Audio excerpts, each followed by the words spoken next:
The Survivor Specialist Bill and Will are back, and the Survivor off season is over. The Survivor 48 preseason has begun a month before the premiere. I can't remember the last time we actually got this 4 full weeks before the premiere. I know last season we were just waiting and waiting and waiting for season 47. We didn't know when it was coming. I think it was 2 weeks before.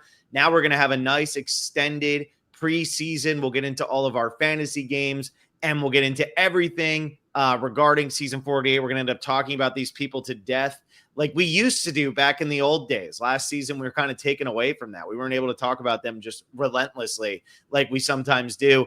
But here we are. We're going to start off on January 29th talking about the Survivor 48 cast, the 18 newbies, and we'll be diving into all of them.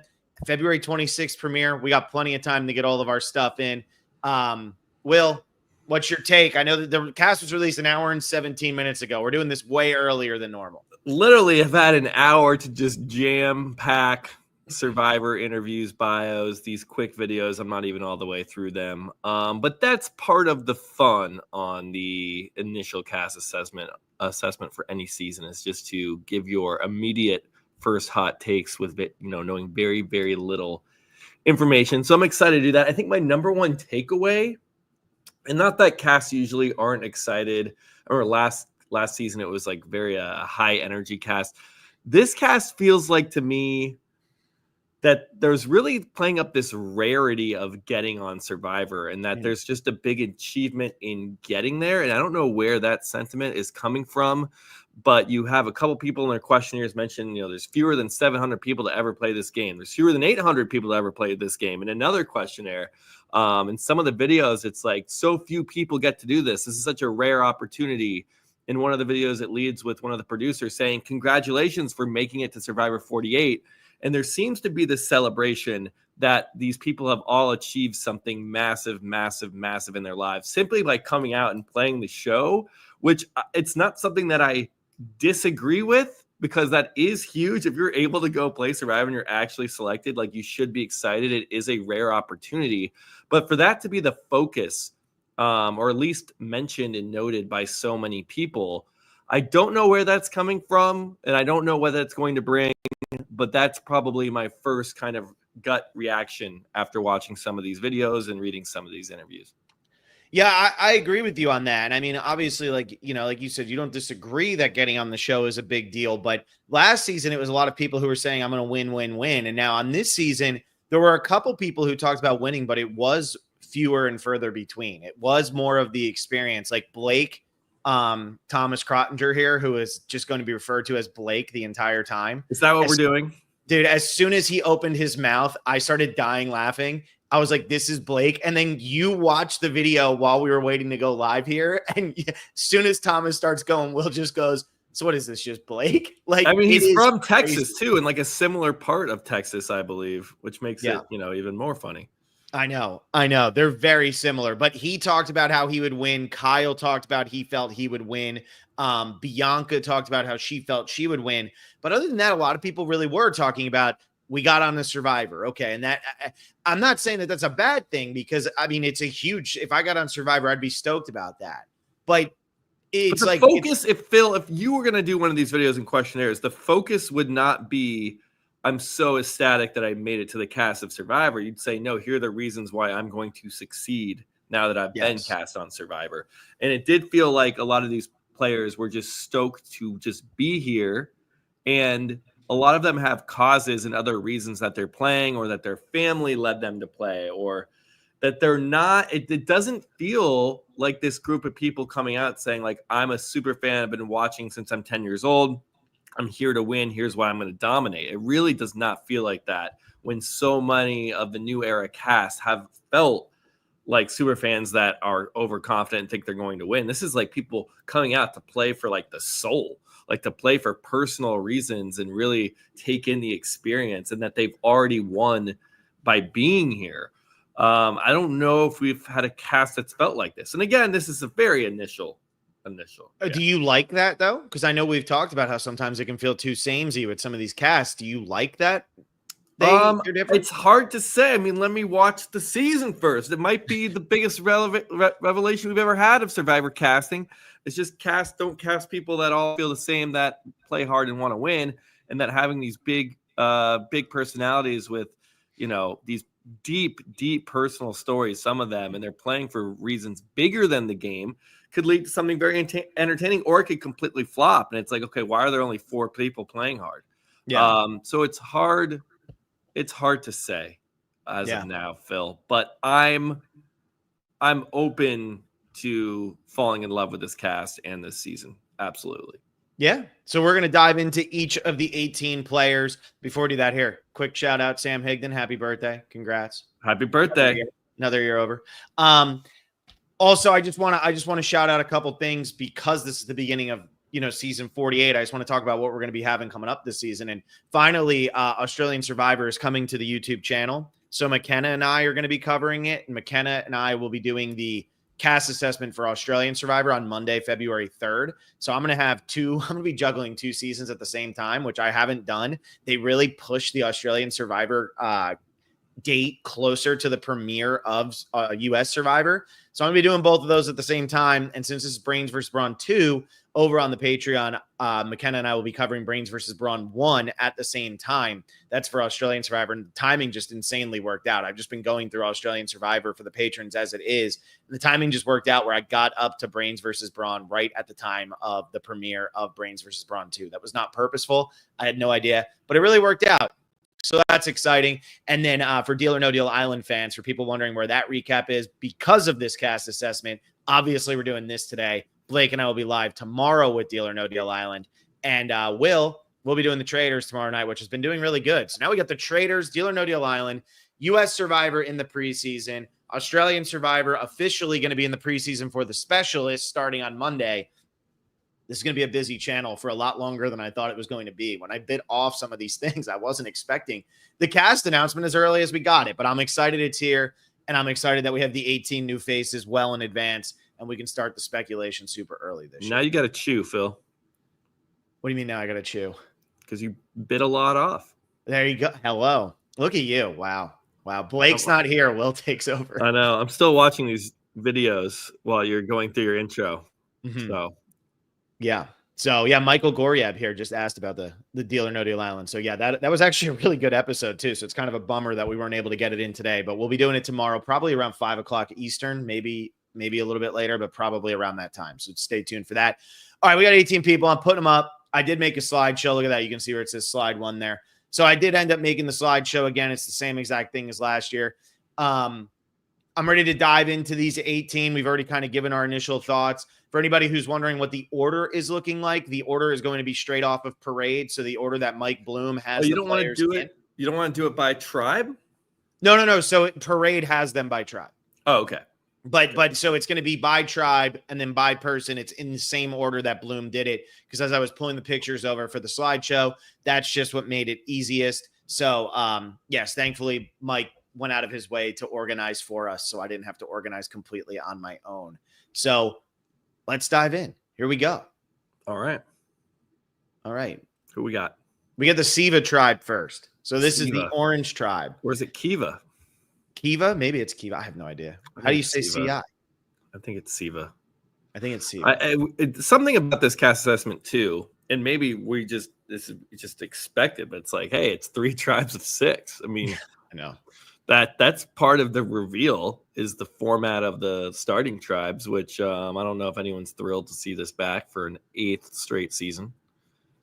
Yeah, it's something that we don't even. I mean, most podcasts probably aren't going to bring that up, right? Like you mentioned that just because you wanted to draw attention to the fact of the matter. You didn't mention that because it was like necessary. We could have gone through this podcast without mentioning it.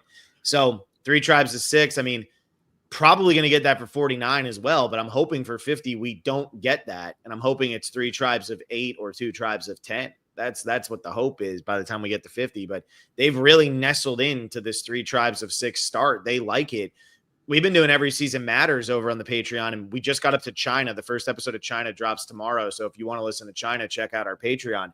But we've talked a lot about how head-to-head challenges really work in the early seasons of Survivor, and with the 3 tribes of 6, you can't get head-to-head challenges, and it does lower the stakes a little bit of some of these early season reward and immunity challenges where you're not really getting the rivalries of tribe versus tribe that we used to get on some of the earlier seasons. It hasn't made the show necessarily worse. It's just something that's very noticeable when you're watching some of the older seasons. And I don't know. I could be wrong. Have we even gone to 2 tribes at all pre-merge? Like No. it seems like we only go from 3. And if we do a tribe swap, we were switching like one player at a time, like on 44. And then we did some sort of swap in 45, I believe. But it's not like we've ever gone from 3 to 2 at all. So it's kind of bizarre that we've just only had 3 tribes pre-merge. So yeah. And what was the last season to go from 3 to 2? I mean, that was like kind of the staple of the 30s. Yeah, because I know they did that in like 2. Second and chance. they used to have the tribe that had maybe more people, but would go to the worst camp. Like there was no camp, and they'd have to start from scratch. Yeah, I mean, Cagayan, one even probably Philippines probably went from 3 to 2, right? Mm-hmm. Like most because Denise and Malcolm split. Yeah, most 3 tribe starts would go to 2 tribes, at least through the. Although it looks like in the chat they're saying Korong was the last time we saw it. Really? I guess then we did a lot of 2 to 3. Yeah, because Millennials versus Gen X was 2 to 3. Second Chance was 2 Game to 3. Changers was 2 to 3. Ghost Island was 2 to 3. Yep. Ghost Island was 2 to 2, wasn't it? Or did they go to 3 and Ghost Island? No, they went to 3. They went to 3. Yeah. Yeah. All right. David versus Goliath 2 to 3. Also, Edge of Extinction 2 to 3. So yeah. You've had both though. You've had 2 and 3. This we've had no 2. Yeah. Well, anyway, here we go. Let's dive in. We got Charity Nelms first, 34 years old, lives in hometown is Monroe, Michigan. Currently lives in St. Petersburg, Florida. Okay. Is a flight attendant. 3 words to describe you: bold, fun, and loyal. And then I'm just gonna kind of I'm gonna look at like some of like the biggest accomplishments. The try to jump. Yeah. What'd you say? The highlights of the questionnaire. Yeah, I'm gonna try to jump around a little bit. But accomplishment you're most proud of: losing 100 pounds and getting healthy inside and out. Now coaching women through their health journeys.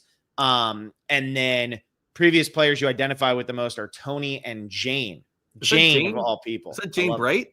Yeah, Jane Bright. From Nicaragua? Yeah. Are we sure there's not like an Australian Survivor player named Jane that's like a bigger star and more recent, more top of mind that Charity could be referring to? Because that is an insane call out. Tony and Jane combo. I don't know what that looks like, Phil.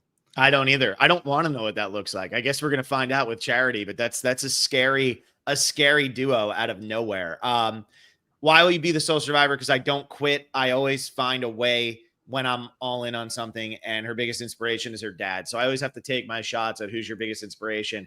You get big brownie points if you don't say one of your parents or a direct family member. Yeah, it's a lot of parents and brothers. Yeah, like Will and I get tired of that. But anyway, what's your initial take on Charity? We also watched her minute-long video, and she said she can't hide her face, and she needs to get better at that. That worries me a lot.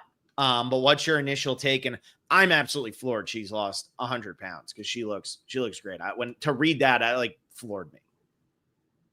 Yeah, that's actually a huge accomplishment. Losing 100 pounds, that's like dedication. That's not easy to do. Not that I've tried, but I can tell you, so someone who's tried losing like 5 or 10 pounds, you just multiply that by 20 or 10. John Millsip, who's been doing podcasts with us, he lost like 150 or 160 or 170 pounds or something like that. So yeah, impressive. Yeah, super impressive. Crazy. Okay, good things here, I think, from Charity. One is the flight attendant job, and not just because we're on China for the Patreon and Todd and all that. I think being a flight attendant and being someone who interacts with people for a living, like all day, you are talking to people with any sort of service industry job. And I think a flight attendant, like, look, you can be a waiter, you can be in retail, working at a clothing store or something, or Foot Locker at a mall. A flight attendant, you're getting people while they're traveling. You get some of the people at their worst. You get everyone's not happy to be there. You got to put on a smiling face. You got to hand out the pretzels. You got to get the drink orders. I'm sure you go through it just every day as a flight attendant. And I think that is something that will absolutely prepare you for Survivor, where you are stripped of everything that you need and you are put on an island with complete strangers who are often cast to be combative or big, loud personalities. And so I think from that regard, someone who can fit in early, pre-merge, get along with their tribe, be social, I see good things that way. That I think this is someone who's making the merge. I'm thinking Charity is a post-merge player. However, I don't know if I see that killer instinct. And Phil, you mentioned her video already where she says, I can't really hide my face. Maybe she's not the best liar. I don't see the gaminess out of her. Again, she could learn it out there. But that's kind of where I'm putting Charity, where she's someone who makes the merge but doesn't quite get to the end game. Yeah, I'm burned from Tiana being my winner pick last season. I went the flight attendant route. I talked about how flight attendants tend to do very well in the show. And then Tiana fizzled out early, really through no fault of her own. Had there not been that one twist, Rachel goes home there, and maybe Tiana goes on to win the season. I think Tiana made some pretty grave errors that were on her, going to the mixer and just. But she wasn't going to go home, is what I mean. Like, so she wasn't going to go home at the tribal council. I don't know. I think if Tuku loses another pre-merge challenge after they get rid of TK, then she's the next to go. And I know Sue and Kyle had their beef, but it really felt like Tiana was not fitting in well. But we won't know. You're right. We don't know. Yeah. So I'm a little burned there. I think Charity has a great story. It's really interesting. Like Bloom does he does a little quick synopsis of each one. And he says 10 years ago, the 34-year-old was in ministry school, struggling with insecurity and an eating disorder. And over the course of a decade, she's radically changed her life. So everything that's happening to her right now is new, is fresh. And I think that's really impressive. And it's just going to be the other thing I think is working in Charity's favor. I think there's a couple people on this season that to me just scream early boot from their initial videos and stuff. I feel like you can see the early boots very clearly on this season, and she's not one of them as long as she doesn't say something to somebody that can't take a strong personality right off the bat. She's just got to kind of lay low, not let her face get the better of her, do the teeny Jim Halpert, look at the camera when Roman and Saul are going at it. Don't let anybody else see it. And especially on that tribe, there is zero questions asked that Charity is going to be, a physical force and one of the more important people. I know that one of the next people we're going to get to is Chrissy, who is a fire lieutenant. She is a little bit older at this point, so I do have to give the edge right now to Charity, even though Chrissy probably in her heyday would probably run circles around Charity. I'm just going to say Charity gets a little bit of a nod for me. So I feel like she's going to be very useful on that tribe. And yeah, it's going to depend on what they value most, but I don't think she's in too much trouble early. However, she's not one of my winner picks here. I think you're right that going through this initially, it felt like there were a lot of people that could be early boots. Where I'm like, I don't know how long that person's going to last. Yeah. Charity's not one of those people. No. So that's good. It's good for Charity. All right. Let's move on to our next one. We got Chrissy Sarnowski, 55 years old, hometown south side of Chicago, Illinois. That's where she's always lived.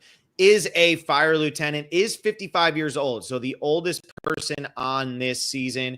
Do you think she'll try to hide her age? Maybe say that she's like 45? Yeah, she's 45. You think so? You think we're going to get that? We could. It didn't work for Sue. But Chrissy didn't get to see it not work for Sue. So maybe. But so anyway, she says she's a badass, lucky, and generous. Why did she want to be a part of Survivor? She says, why not? I want to show all the little girls out there they can be firefighters, truck drivers, policemen, etc. Anything that they want. Who do you want to play most like? I really liked Carolyn. She was herself, and that's how I intend to play. Be myself, except maybe lie a little. Ha ha! Exclamation point. She dropped out of high school, so that's something that's worth here. She doesn't. One of her pet peeves is when people don't wipe off gym equipment and leave it all sweaty. Not that I would know because I haven't stepped in the gym in a very long time. And who's your biggest inspiration in life? See, this is the type of person I'm looking for. Me, came from nothing, welfare family, to having a great career, supporting my son by myself. Good. Doing it for yourself. I love that. I love when you inspire yourself. It still is technically a family member. It's better than anybody else, though. I like the self. I know. It's better than a parent or a grandparent or a brother or sister or cousin or aunt or uncle. But still, it's like an immediate part of you. Are you and it more is you. inspired by yourself, Will, or others in your family?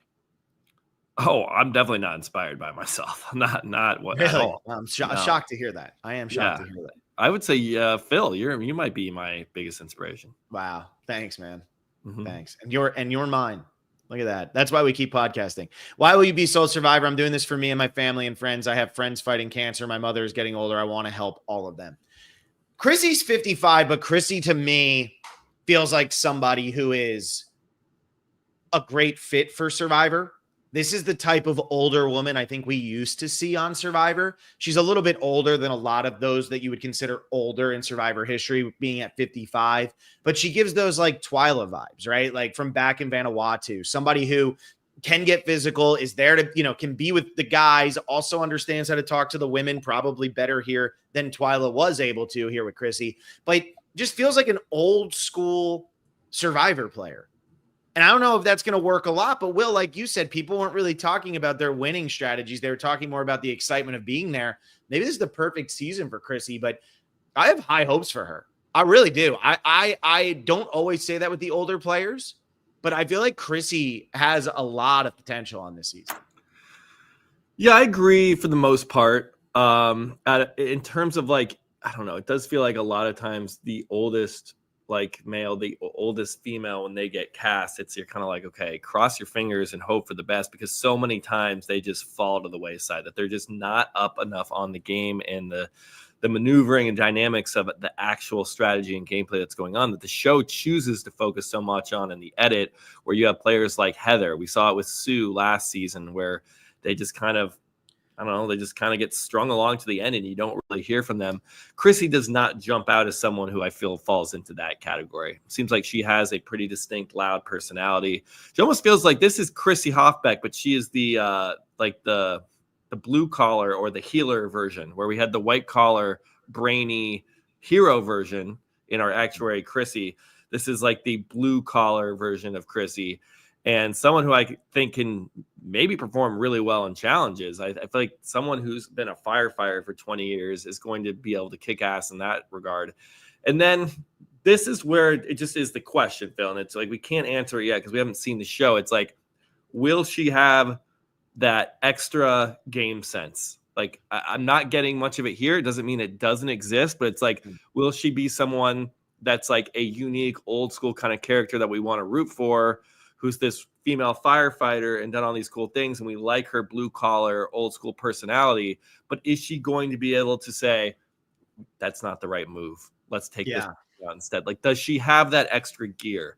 And I don't know that she does, and that's not necessarily a bad thing. And again, that's what I kind of said overall about this cast. It doesn't feel like this is a very gamey centric group, but if she can just get there, and maybe she doesn't even need to be like at the forefront of it, but just have a little bit of game sense, that she's someone I could see winning. It's like she could go all the way to winner, or it could be like, okay, she's going to get strung along. So hard to say for now, but I'm definitely rooting for her. And it seems like she's going to be a really fun character and a unique casting choice when it comes to the new era, which I'm so happy to see, which you can't really say that for a lot of the new era. Yeah, because Sue was pretty good at challenges last season, but Sue, it felt like, even though, she was like a flight instructor or whatever it was, she didn't have like a physical job. I do feel like Chrissy is being put on this season in a different archetype than we're used to seeing. And I do think it actually helps her, who's on her starting tribe in some of these instances, because the next person we're going to talk about is very much, it seems like, going to be committed to keep the strength, and Chrissy's not going to be the weakest. I'd argue that Chrissy could be the second strongest person on this tribe. Like, we don't know officially yet, but she very well could be. And I think if you're doing the fire equipment and all of that stuff, I mean, there's another firefighter on this season. But yeah, this is a big, she could go very, very deep. And based on what we heard from her in her video, she didn't rub me on as somebody who was going to be confrontational or be like out of her element with anybody. So personality wise, I think she's going to fit in. And if she pulls her weight in challenges, there's no reason to vote Chrissy off early at all. And not for nothing, Phil. Think she's going to be pretty good around camp. Seems like she's got that blue collar work ethic. And on a season in an era with so many big, loud personalities. If you have someone who's kind of keeping their mouth shut, performs, adequately or even, above average in challenges, does their work around camp, I mean, why would you get rid of Chrissy? So I see good things for Chrissy. Yeah. She does say, though, in her video that she can put out a fire. She doesn't know if she can start one. So hopefully she doesn't get the Final Four and blow that. But let's jump over here to the next person. And this is who I was talking about, is I think who could be a really good asset for Chrissy. That's David Kinney. 39 years old, from Long Beach, California, currently lives in Buena Park, California. He's a stunt performer. I just want to read this from Bloom here. David Kinney is different from the vast majority of players we've encountered in the new era so far. His physicality is something he's not afraid to quite literally flex, and he's earned many preseason nicknames among his competitors. So that'll be interesting to see how that goes, because Teeny had shared a video yesterday of all of the initial first takes from some of the cast members and how they were so wrong about Gabe, how Sam was catching strays like crazy. And you look at David here, and already he's drawing attention to himself. And in his video, he is talking about how he is great. Like, he's awesome. And he says, some people would see it as arrogance, but if I win, it's not arrogance, it's just history, which is a great line. But he's passionate, daring, courageous. He thinks his background in the game will give him many advantages, or his background will give him many advantages in the game. Which player do you identify most with? Not going to surprise anybody. He says Jonathan Young. He says he's compared to Jonathan Young a lot, but truthfully, he can't think of a player that he would be like. He hasn't seen every season of Survivor, though, which he hasn't watched the show. Honestly, that's a good thing, right? Like, are you kind of happy? We've talked about there's a few too many super fans, maybe. It's kind of good to get this kind of guy. I think it's a good thing to break up the flavor of the cast. I don't know if it's a good thing specifically for David. Yeah, that's true. It's good for us as an audience. It's good for us. I think David is someone who could be a hot mess.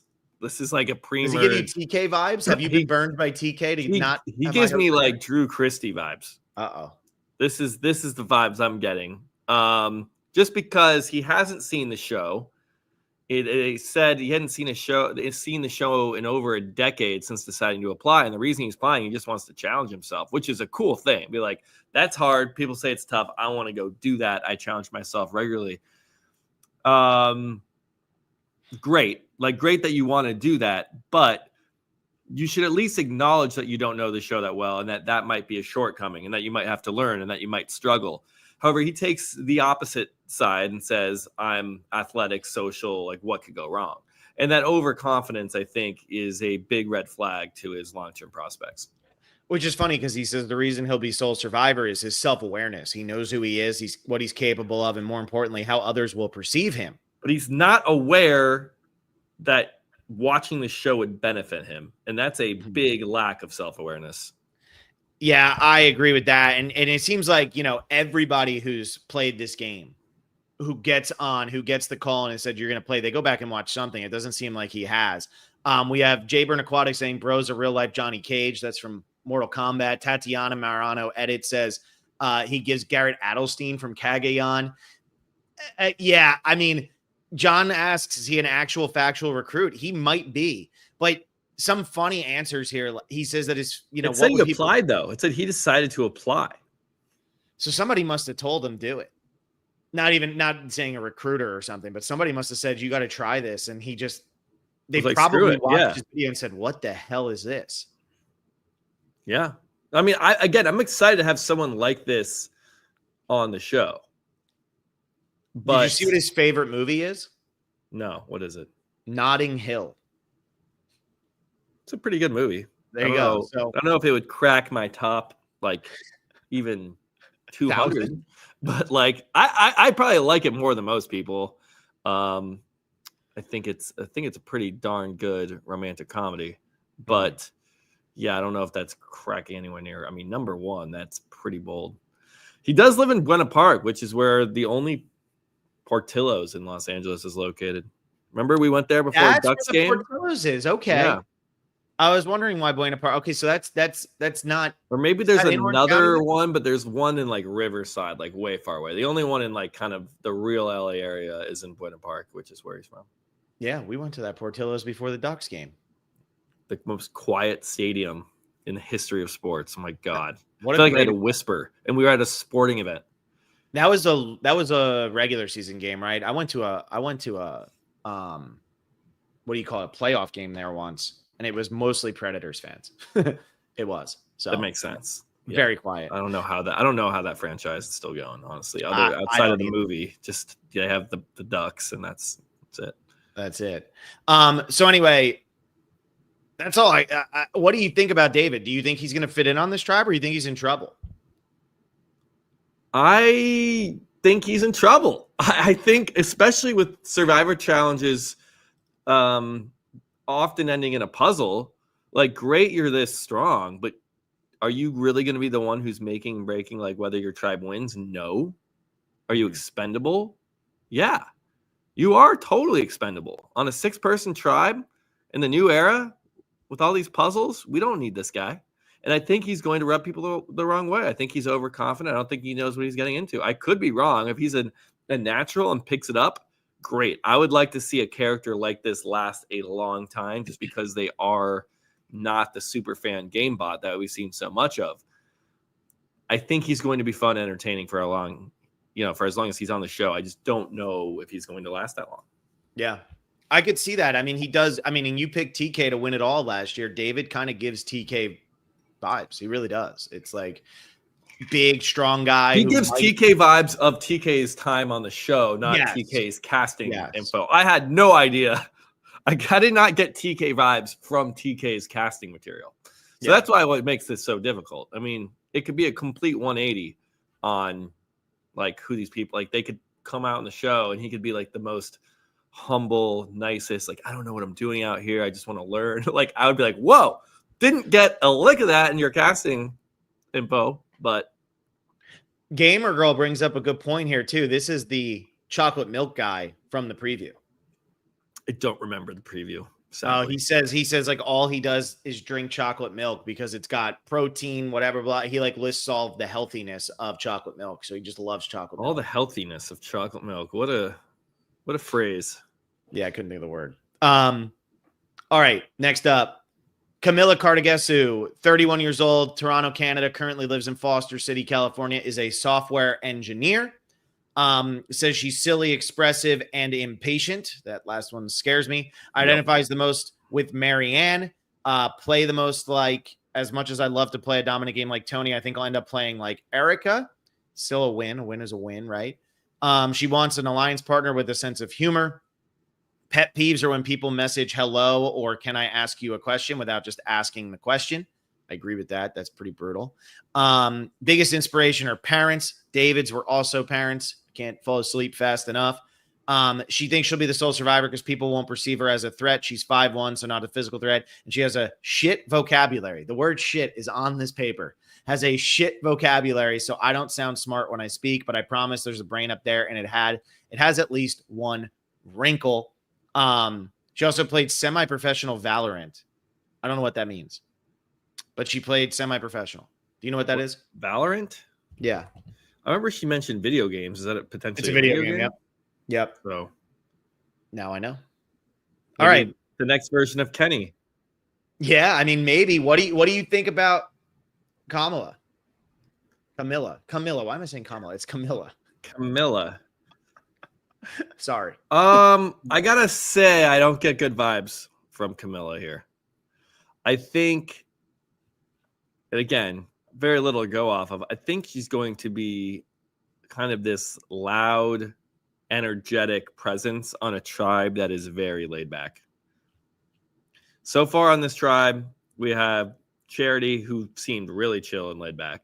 She's like the one. Charity's the flight attendant dealing with the craziness, right? She has to be calm and set the tone. Chrissy seemed like she's really chill. Like she's just going to work hard, blue collar, old school.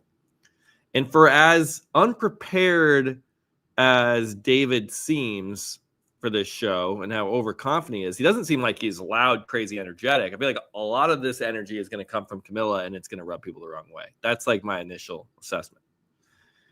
Feel like she's not going to last that long. She's one of the people who screamed out to me as like she could be the first boot from her tribe. Yeah, and I think what's going to happen here is, and I could be wrong, okay? Like this is initial. We got to get that. I don't know if we did our usual like we're just going off of like very little here. and we have to make some takes. Remember, Blake sat here and said that Rachel was going to be terrible. He ripped Rachel apart. We played his clip back. Why would a graphic designer be able to win Survivor or Yeah, something we like that? played it back after the finale or during our finale podcast. And poor Blake, we roasted him after because he just decided Rachel was the one he was going after.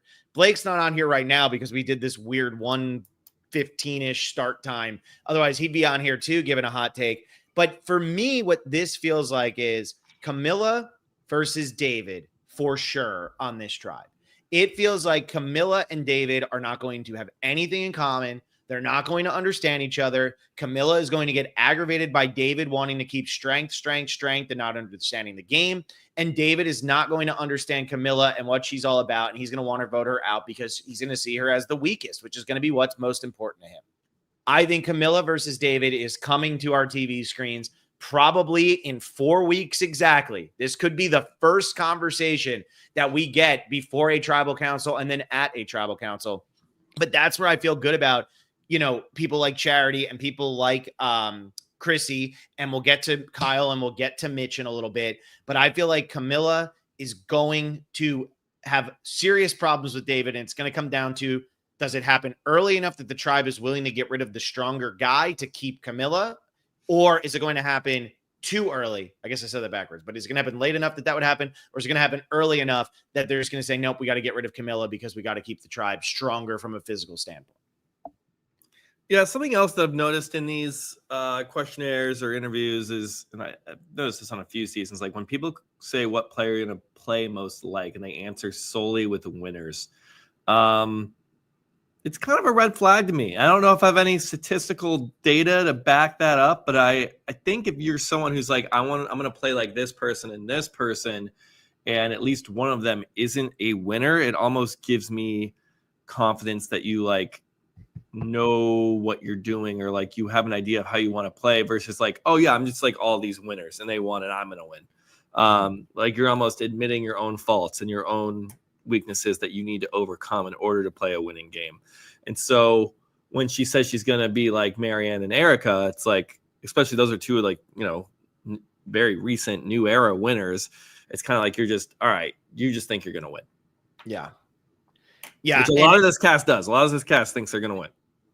Yeah, which is funny because we talked about earlier, a lot of them were just talking about how excited they were to be there. Or at least, not that they're like gonna win and dominate, but at least in that they just compare themselves to winners without comparing themselves to like having a more nuanced thought about it, because it seems like it'd be such an easy thing to do, to be like, yeah, I'm just gonna be like a combination of Tony, Parv, and Sandra. That's how I'm gonna play. Yeah. How are you gonna play, Phil? Yeah. I'm gonna play like Marianne, Brian and Corden. Erica. Yeah, no, exactly. And that's the thing. I do like the shout out that we got of Carolyn earlier, right? I want to play like Carolyn. Carolyn doesn't win, but your personality there. I feel like the Marianne and Erica comparisons actually make a lot of sense for Camilla based on the little bit I heard from her. She seems like she could be a little over the top like Marianne was. And Marianne, did benefit significantly from her tribe not going to tribal early. And then she does seem to have maybe like kind of that social, strategic, under the radar game that Erica played. These comparisons make sense. Do they though? Because I feel like Marianne and Erica are about as opposite of winners as. Yeah, but I'm saying from Camilla, outside of being Canadian, right? Aren't they both Canadian? From what I got from Camilla, it does help. I think the Canadian thing is true. But from what I got from Camilla, I think that these two comparisons make sense. However, I don't think that Camilla is actually going to play like either one of them. And I think Camilla is going to go out early. I think in her head, it makes sense because if she's watching the game, she's saying these are the two people I would play like. But I think when she actually steps foot on the island, that's not what we're going to see. Yeah. And if you want to just compare yourself based on where you're born, like that's not a real thing. Like you aren't you because of where you were born. You might have some very, light traces of being Canadian, but like you're your own person, and simply being Canadian shouldn't define how you're going to play Survivor. Yeah. Yeah. And I mean, unless, you just keep batting 1,000, I picked Dee to win because she's from Miami, and, I picked Michelle because she's down here. I picked Teeny, and Teeny went very far. So maybe Maybe where you live is the key. Well, that's where you're picking because you're not playing, Phil. You're a podcaster. You are Is that different? rooting and watching. This is different than I'm going to play like Erica and Marianne, who are very opposite people, but because they're both Canadian and I'm Canadian, I'm going to play like them. It just doesn't give me confidence that Camilla knows what she's doing or how she's going to play. Yeah. Okay. Not to rip in. I'm sorry. She might be the winner. We might be playing this back on the finale pie. Like, Will, you just ripped into Camilla here. It reminds me, and we have Kyle's picture up here, but what it reminds me, Will, most is when back during Game Changers, you and I sat down with Alexa, and it was one of Alexa's first podcasts, and we essentially said, like, if this person wins, I will be so shocked that, like, I'll pay for dinner or something like that. And your person was Brad Culpepper. And we were like, dude, Brad Culpepper has no chance of winning. Like, you're out of your mind. And so it was like, well, if he wins, you guys got to get me dinner. And then I said Sarah Lucina, and Alexa said the same thing. She's like, well, there's no way. And you were like, no, Alexa, like, Sarah could win this game. Like, Sarah's makes sense. I don't see that it makes sense element from Camilla right now. She seems to me to be like, when Blake was going in on Rachel last season, I'm like, what has Rachel really done that screams can't win Survivor? Camilla already, when you're looking at this cast and you're looking at the tribes, to me, there are only a certain number of people that she can beat at the end already. And that's not the case for everybody on this cast. There are some people on this cast who could beat every single other person on this cast, and I don't think Camilla's in that boat.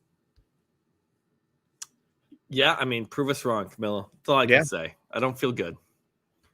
All right, we got Kyle Frazier next, age 31, hometown Roanoke, Virginia, currently lives in Brooklyn, New York, is an attorney. And in his videos, he says he is the best average guy you'll ever meet. Love that. I love a guy saying that he's the best average guy. I love that. That is actually showing some self-awareness there. Yeah. And you were just talking, Will, about people not just saying winners. The two people he says he would, he identifies with most and who he'd play like, Davey and Jay. So there you go. Two people who didn't win. Two people who didn't win, who made it far, who you can actually say have a lot of similarities too, Yeah, exactly. And he goes into that. He says the three words to describe him are fun, crafty, and social. His pet peeve is styrofoam. That's one of his pet peeves. Accomplishment he's most proud of. He argued and won a jury trial on behalf of a juvenile client facing felony charges during his second year of law school. He says, what is something we would never know from looking at you? He says, I will be a successful author one day. I like that of like, I'm not now, but I will be. And again, that's self-awareness. Like, I'm not like an amazing writer, author now, but like, I'm going to get there. Yeah. I'm getting very good vibes from Kyle so far. Biggest inspiration in life is older brother. That's a big thumbs down. Yeah, boo. I don't even read the rest of the answer. I don't care about the rest of the answer. I just get mad at the first part of it. And I say, okay, I'm done. Why will you be the sole survivor? For a multitude of reasons. I have been forced to interact with many different types of people in many different environments. I'm a people person with diverse experiences. It should help. There's a couple people on this season that give me winner vibes, and Kyle is one of the people that I could absolutely see winning this season. Absolutely 100%. And I think he's on a great starting tribe where there are going to be so many clashing personalities that if he is as average as he says he is, he should have no problem cruising. No problem. The more average, the better here, especially early on. Just like, don't rock the boat. I don't know if you mentioned this, Phil. I don't think you did. He taught a GED history humanities course at Juvenile Detention Center. Like, that's pretty cool to like go and talk to, young kids that have, found the wrong side of the law at a young age and teach a course. And he's an attorney and actually in the courtroom practicing law. That's pretty good life experience for someone who's only 31 years old. And he seems just like a very, very got a like good head, very calm, very average. I don't want to say too average. It's kind of a mean thing to say when you call someone average, but he said it himself, and he is average, and it seems like all the right ways. This clearly done some remarkable things and has some proud achievements, but it's not like I'm the craziest guy in the room. I'm the that's not him at all. And so I feel that like Kyle is for sure like making the merge. He feels like a sure bet for the merge. Is he going to win? I think this is another player where like we'll know if he's got the potential to win or be an end game player like within the first like 30 minutes of the show. Like, let's hear his first confessional. What is it about? What's the tone? Is it like the narrator strategist? Then like we can really see Kyle as someone who can win this game, or if it's more, an experience about, I can't believe I'm here. This is what I've done in my past. I'm just happy to be here. Then maybe he falls into more of a rootable character that goes out early merge. Which could be the case. I have good vibes. I have good vibes from Kyle. He falls into one of the people that can elevate into like an end game winning type player, even though there's not really anything I'm grasping onto yet that indicates that he is like a serious Survivor gamer. Yeah, I mean, he could be similar to the other Kyle from last season, who just was likable and good at things, but never really had a chance to win. Yeah, that Kyle felt like he had such a distinct role of like the challenge beast, blue collar, likable country, good old country boy is the archetype I think that people have called it, or good old boy. And this doesn't feel like this Kyle. This feels like he is way more white collar here, sharper, intelligent. Obviously, he's comparing himself to Davian J. He's going to be fun and like a bright light of personality and like someone we want to root for on our screens. But I just want that little extra kick of like I gotta vote this person out. You know what I mean? Like we see it from some people in these videos, and I just didn't get any of that from Kyle. And not that he doesn't have it, because again, these videos are only a minute long, so we're not going to get every flavor of every person. Isn't it amazing that we can turn a 1 minute video 18 times into a 3-hour podcast? It better not be 3 hours. It better not. I got to leave. So we're good. We can't go that long, but I'm just saying we're still on tribe number 1. All right, let's move on then. Hey, I don't want to get you too overexcited here. All right, no, we can move on. Uh-oh. I don't know where he went. All right, so we're going to Mitch Guerra now. So Mitch is the final person from this first tribe, 34 years old, Waco, Texas. Current residence is Waco, Texas. Occupation is a PE coach. And so Mitch here has been wanting to get on the show, decades-long dream, after finding inspiration in Christy Smith in Survivor Amazon. So Christy is pretty amazing, and he's done 10 years of applications before finally getting cast. He grew up with a speech impediment and had him learning about resiliency and empathy the tough way. He's joyful, relational, and competitive. He loves lifting weights, running with friends, going dancing, playing tennis, volleyball, and slow pitch softball. Pet peeves are people who always have to be right. He says something people wouldn't know from looking at him. He loves endurance sports. He started running 2 years ago. Since he's done his first half marathon, full marathon, 20-mile trail race, and Ironman 70.3, which is crazy. And then biggest inspiration is mom, not reading the rest. Why will you be the sole survivor? Because my ability to build a relationship with people, I'm non-threatening, can use that to my advantage in this game. I thrive in a little chaos, and when things get challenging is when I thrive. What do you think about Mitch? I think this is an incredible story. And when I watched his video and heard him speak, my instant thought was like, we are 48 seasons into this show, and we have not had someone with like a serious speech impediment play this game and like represent that. I don't know if it's a disability or handicap. I'm not well versed in how to name everything, but like we were in Amazon season 6, and you have Christy, the first deaf person to play. And we've had some iterate, like we had Chad with one leg in Vanuatu. And we've had some other examples of handicaps and disabilities, and to not have a speech impediment, that story that hasn't been told yet, that's exciting. Like that's unique. That's something we haven't seen before. When it comes to his prospects of winning, I actually don't think like the speech impediment will hinder his game all that much. I mean, so much of Survivor, especially early on, is physical, and like he seems like a really fit dude. And they're going to spend so much time with each other. Everyone's going to get used to his speech impediment very quickly. And I don't know a ton about speech impediments, but what I've learned, I believe, is like, it really has nothing to do with like intelligence or even your thought process. Like what you're thinking in your brain, like is not affected by this at all. It's just the transition from the thoughts you're having and then speaking them out loud. And it's people, I think the term for a lot of people with speech impediments is, at least back in the day, like old school, like in the, I don't know, books and Phil, you might know about that, but it's like dumb is what they're called. Like that's like the name. of someone who can't speak well. And that's not at all the case. And I hope that story is showcased. So I'm pretty excited to see someone like Mitch, just something very unique on Survivor. He's going to be like too big of a threat though, right? At Final Tribal Council. Like that's my immediate thing. Like that's why Chad got voted. That's why anyone with a disability has such a good story baked in that I find it hard to believe that they will let Mitch get to Final Tribal Council. And especially if he's able to make a compelling Final Tribal Council speech with the speech impediment. I mean, that's how do you not vote for Mitch to win? That's kind of where I'm at. When I look at this tribe as a whole, I feel like Mitch could be the glue of this tribe. I think Mitch could be the one who goes back and forth between the two sides, who, you know, can work with the Kyles and the Davids and the Chrissies, can work with Camilla, can work with Charity. I think a little bit of all over the place. I think he's going to really bond with everyone. I feel really good about Mitch's place in the game. I think Mitch is probably going to go pretty deep, but I do think ultimately you're right. Unless Mitch turns into a villain on the season, they are not letting Mitch sit at Final Tribal Council.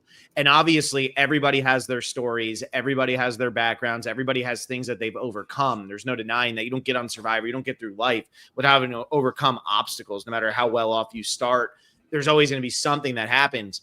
But Mitch's is so front and center for people that I think they'll be scared about letting him sit at Final Tribal Council next to him. Kind of in a similar way people talked about Kyle. It's like, was Kyle really this Captain America, all great, awesome guy? He just seemed like a normal guy. And a lot of times on Survivor, that's not what you're really putting on. So they were scared of Kyle at Final Tribal because he had a wife and kids. Like that was the reason. And that's just crazy to think about because back in the day, that used to be entire Final Threes. So I think that Mitch, just based on everything I'm seeing here, he's way too dangerous to let sit at Final Tribal. Even if I think that he probably gets pretty close. I would be, this tribe would have to lose a lot for Mitch to go home, in my opinion. Yeah, I feel good about him early, but not someone, I mean, I think once you hit the merge, it's going to have to be on people's minds. Like, hey, like we can't let Mitch make it to the end. I'm sorry, but we can't. Yeah.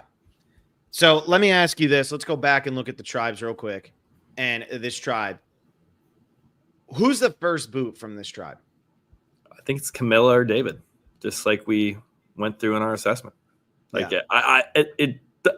Again, not a lot of info here, but that would seem very clear. Now, could Chrissy just get on everyone's nerves early and she starts barking orders about picking up firewood and people can't stand Chrissy and she's the first one out of this tribe? Absolutely, that could happen. Just going on probability here. It's probably going to be David. That's somebody who, yeah, he's so strong. Why would you vote him out? Again, these challenges aren't that they're physical early, but you can do them. And then it all comes down to a puzzle. It really does. And he doesn't know that. He has got no clue. Hasn't seen the show in 10 years. And then, so I agree with you. I think David or Camilla for sure. Who are you the most confident in on this tribe? I think Kyle, I feel pretty good about. Kyle and Charity, they seem like the most like laid back. You know, we've heard the phrase now, Phil. We keep repeating the phrase about the blade of grass getting cut down or the screw, the nail that sticks up gets hammered down. I mean, those to me, Charity and Kyle seem like the most even keeled kind of just, we're just here chilling. Don't stick out, blend in. They seem like they have the best chance of accomplishing that, which is good for New Era Survivor. And honestly, all Survivor, really. I mean, we're even watching China. It's like you have Crazy Dave leading his tribe, and like you have Frosty and Eric literally just like chilling out in the background. They're like, fine. Like they're never targeted because they're just like, yeah, this guy's kind of kooky. Yeah. No, I feel like Kyle's probably in the best. I think he has the highest floor for sure because I don't see him ever sticking out. So that's good for him. All right, let's move on to the second tribe finally. And that's going to put us with the purple tribe, which is Loggy. They are Star Toomey, Bianca Roses, Joe Hunter, Eva Erickson, Thomas Krottinger, and Shaheen Davari. And we're going to start with Bianca Roses, 33 years old, West Orange, New Jersey. Current residence, Arlington, Virginia. She's a PR consultant. She loves New Jersey. She's very New Jersey. All she Bill, talks this is about your. When I was going through this, the New Jersey came up. I go, here we go. Here's Phil's winner pick. different part of New Jersey, though. I don't connect with the Oranges in any way, shape, or form. So I can't really go all in on Bianca the same way I go in on Teeny or Michelle, where Teeny and Michelle are from my part of Jersey. The Oranges are way up there. I got nothing really about. I don't think I've ever stepped foot in any of the Oranges. Some of that is good. You don't want to really go to some Oranges, but West Orange I think is pretty nice. But it's funny how like most of her video was talking about how much she loves New Jersey. And then pretty much everything in her stuff is talking about how much she loves New Jersey. She says she's bold, friendly, and enthusiastic, that she would play the game most like Dee, Kenzie, Marianne, and Michelle. I wonder what she likes about all four of them. Yeah, I know. Kiss ass. Favorite hobby. It's not even like you're kissing ass. You're kissing your own ass. Like That's what I mean. Building yourself up. No, but kiss ass is when you're trying to please someone else. She's trying to please. I guess maybe she's trying to please production. I don't know, because these questionnaires are done before they actually get cast on the show. So this is part of the application process. So maybe favorite hobbies. You ready? Like, this is what I'm talking about. Talking about how much I love the state of New Jersey, spending time with friends and family, going to the Jersey Shore, Italian cards, cooking delicious meals with my boyfriend, growing my herbs. I'm obsessed with them, board games, clamming, and reading. She just loves New Jersey. Just absolutely loves New Jersey. What is something you never know from looking at you? I went to roller coaster camp as a kid. Yep, you read that right. It's probably where my adrenaline junkie behavior and risk-taking nature began. Biggest inspiration in life is her Nano John. What is roller coaster camp? I don't know. I know she doesn't give any description. I have no idea. Is that like I'm at a loss for words on roller coaster camp. Do you just go on roller coasters all day, or are you learning how to build? I mean, imagine if it's a camp and you're sending your kid to a camp, you want them to learn about something. It seems like it's science and physics camps masked with the word roller coaster to make it sound cool. Are you looking up roller coaster camp right now? I'm not. Should I? I thought you were timing it in. I have no idea what roller coaster camp is. I thought we were going to get more of a description. It says, yep, you read that right. Yeah, CJ Musial says it's just a season pass to Six Flags. Like, I don't know. Okay, well, there's a couple things coming up. There's thrill coaster tours, and it seems like you just go on a tour of all the theme parks and you go on all the roller coasters. That sounds pretty awesome. Yeah, and then there's roller coaster design camp with STEM education, and that seems like something I was talking about, where it's science camp masked as roller coasters. Roller coaster engineering and simple machines out schools. That's like a camp, coaster camp. Bio bot and roller coaster camp. So it seems like there's a mix of like, we're just going to go to theme parks, or we're going to learn how to like design them, and maybe, once a week or twice a week you're going to a theme park to kind of split up the classroom work. I think that sounds fun. That sounds fun. That does sound fun. All right, roller coaster camp is cool. Our biggest inspiration is her grandparents, so that's another too much family.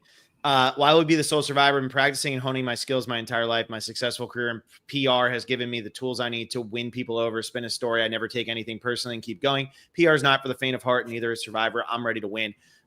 So Bianca's a lot, but Bianca gives like good energy to me, of somebody who New Jersey energy. No, well, New Jersey energy is not always the best energy. Okay. Like, I know that, but I just feel like Bianca is somebody who is really loud and really like proud of what she's accomplished and everything. But is she going to be that exact way when she's around some of these other people? That's going to be the turning point for me, because she gives me good energy. But if she's the exact way she was in this video when she's talking to the other people on her tribe, I don't know how far she's going. Yeah. Bianca, to me, she does have that it factor, though, that if she is able to socially fit in with her tribe, I could see her going all the way. I could see her winning. Like, I think she has that next gear that I've been looking for. Like, she's got the killer instinct, but she is a lot.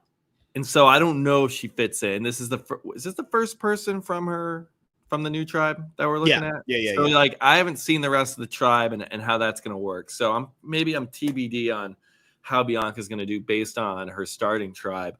But she is someone to me that has very high upside. Like, I could see her giving great confessionals, being the strategic mastermind, like running the game. Like I can see all of that happen for Bianca, but I could also see her being the first boot.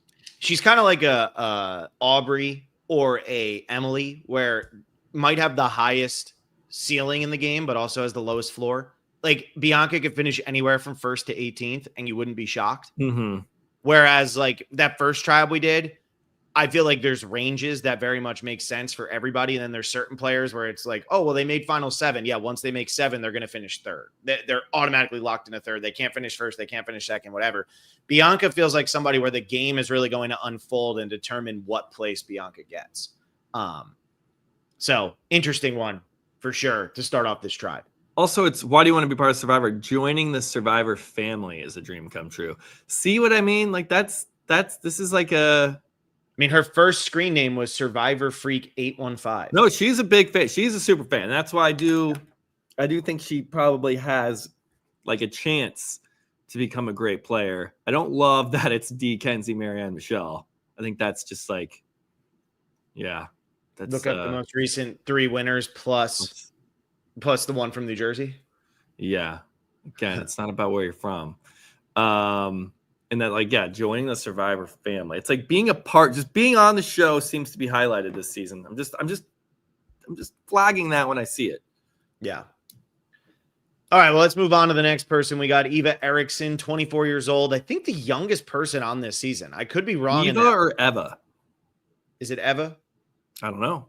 I'm asking. It's not Ava. That's what I know. Maybe it's Eva. It's not Ava. Ava, Eva, or Eva. Wow, there's a lot of ways you could go with this. I know. We butchered an Annika last year. In the I remember Evie and Evie. I could never get right. I still don't know which one it is. It's Evie. It's Evie. It's Evie. But Sonny, I think this is the youngest person on the show. I think we've only had one person in their 20s up to this point. I don't know if anybody's younger than Eva or Eva. But there are many different, this is from Mike Bloom. There are many different ways millions of people have discovered Survivor. Eva Eriksson found it as a drinking game with her hockey teammates, and then has just been totally in love with the game. So she's energetic, driven, competitive. Why do you want to be a part of the Survivor community? For myself, I love the competition, the huge challenges this game presents. I am autistic, but my autism experience is unique and will give people hope that even if they are on the spectrum, they can still accept who they are and be successful. And she says that she wants to go on Survivor to show the world a version of autism that isn't often portrayed in mainstream media. Players most like Denise and Lindsay. I don't know which Lindsay we're talking because it's spelled with an E. That's got to be 42, Lindsay, right? Has to be. Let's see, Lindsay. Because she's talking about the challenges. Like, that's what female players that were super strong and absolute beasts in challenges. Lindsay from 42 was pretty competent in challenges. And I'm trying to, what other Lindsay we're talking about? We're talking about Lindsay Carmine from 43. Yeah, Lindsay Dolashowicz or something. That's with an A. That's 30.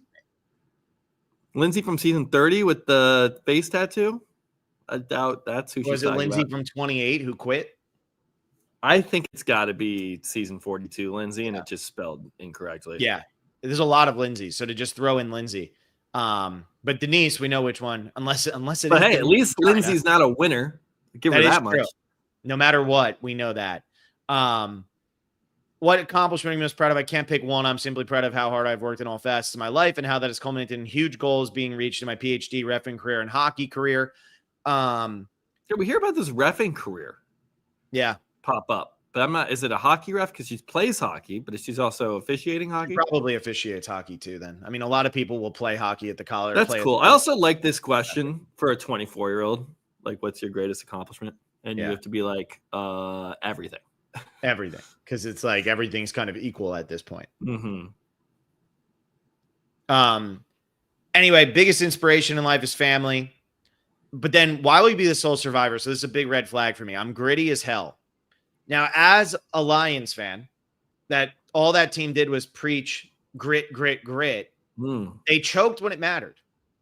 And I do worry for Eva that potentially here she's going to choke when it matters because grit just doesn't get you a Super Bowl anymore. I'll work harder.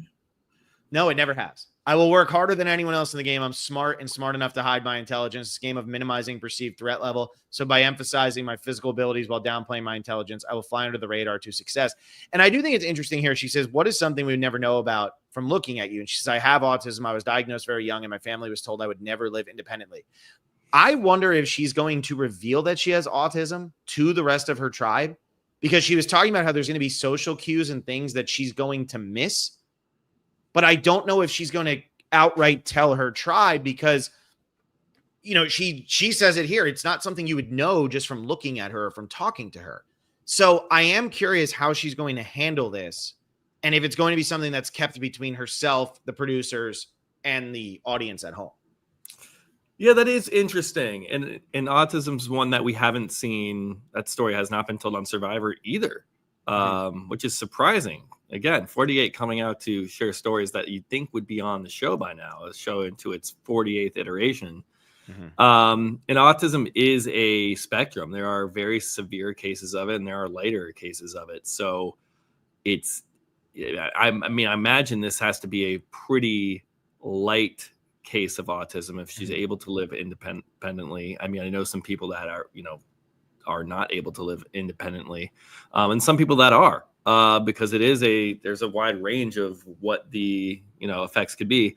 So that's a good question, Phil. I imagine if it's something that would be a surprise if she told you, that it's something you wouldn't immediately know. However, she is going to be living 24/7 with people on a beach, and so that might make it like, okay, when you're with someone full time, it's hard to maybe obscure something like that, or autism is something also that I don't know if a lot of people know about all the intricacies of. And again, there's different versions and cases of it. So where someone, if she has maybe some social miscues that isn't so in your face or so obvious as autism, people might think that's just kind of like, that's just part of her personality and not like a diagnosed thing. Does that make sense? Where it's like you're not just going to assume, okay, that person was like a little awkward around me. I'm just going to assume that they are on the spectrum. So yeah, that is a good question, though. I imagine that her goal would be going in is to not reveal it to anybody. But what this game often does to you is break you down to your core and force you to be honest with people and form relationships. We see it all the time. It's like, I was never going to tell anybody this, but I have to tell you, I bonded with you so much. And maybe she reveals it to her closest allies, and maybe that is good for her game. Maybe it's not. Yeah, and I do wonder. I mean, you got to think you'd want to keep this secret as much as you can, because that's another one. You sit at Final 3, and that's your story. Nobody wants to sit next to you at Final 3. There's no way. That should be her goal, at least. Can't beat. Right. Yeah, that should be the goal. Don't let that one out unless you absolutely have to. Yeah. All right. Let's move on to the next person. We got Joe Hunter, 45 years old, from Vacaville, California. Currently lives in West Sacramento, California. Out Vacaville. Is that near you? It's kind of near San Francisco. It's NorCal. He's actually pretty close to a Six Flags. Maybe that's where Bianca had some roller coaster camp experiences. Did I say that right? It's a good Six Flags. Yeah, Vacaville. It's Cowville. That's Vaca's crazy. cow. Right. So yeah, it is Vacaville. I'm proud of him. Yeah, keep going. He's a fire captain. 3 words to describe him: courageous, compassionate, loving / kick-ass dad. That's a lot more words than 3. Who would he play the most like? Cody. Hyphen, well-rounded and loved. That is it. That's all he said. I love that. Let's see. What's he got next? He loves going to Tahoe with his family. I saw that. That's a big shout out. Maybe Joe and we can hang out in Tahoe. I go to Tahoe all the time. Best place in the world. Literally the best place on earth. On the planet. There you go. Pet peeve. Rude people, selfish people, mean people, people who tailgate, cut you off while driving, bad hugs, people who don't make eye contact, basically anything acting like a, quotes, butthole. I love that too. Yeah. I think I always find that word to be particularly funny. Yeah. So I think Joe and I are vibing very hard here. Yeah. Except I will push back on the tailgating thing. Like, I don't like being tailgated, but sometimes if you're being tailgated, it's for a reason. It means get out of the way. But there's other times. Get out of the left lane, because the left lane, people going slow in the left lane, that would be my answer to this question. The pet peeves. Why are you dictating how fast the whole road is able to go by you sitting in the left lane going the speed limit or and below the speed limit sometimes? We've talked about that before, how that bothers us. But you're in a place like Florida here, maybe up in Vacaville, if there's a little more space. Like I was in Florida last week and a guy was going 110 miles an hour just up to people's bumpers. And then don't be doing that. Cutting people off, dude. It was the most insane thing I've ever seen. But that's Florida drivers for you. They're the worst drivers. Florida's pretty brutal. Really bad. Who's your biggest inspiration and why? My father. Why will you be the sole survivor? I've been through so much loss, pain, and struggle. This has given me the power to overcome anything. This has given me the power to overcome and be the next sole survivor. Here's my deal with Joe. When he started talking, I got Jeremy vibes from him so hard. And the things that he was talking about and the way he was presenting himself and everything, I think Joe's upside is insane.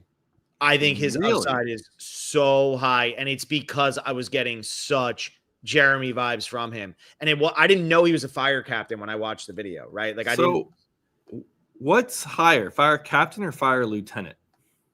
I think captain is the highest you can be. Also, his video is like the only one that doesn't show up for me. Really? I don't have a video for him in that link you sent me. Yeah, he's the only, I think he might be the only one. I have not seen his video, so I haven't heard him speak. Unless I'm just like going crazy. Oh, wait, no, this is him. This is him. Hold Captain is higher than lieutenant. Oh, Will is. Oh, he does sound. Your sound just cut so bad.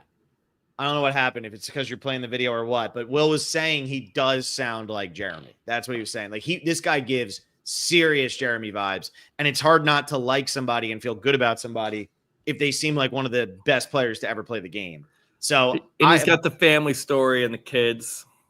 But my question is then, because I also buy the whole Cody thing. Like I buy that he's like a fun guy to be around, well-rounded, going to be good in challenges, has some social skills.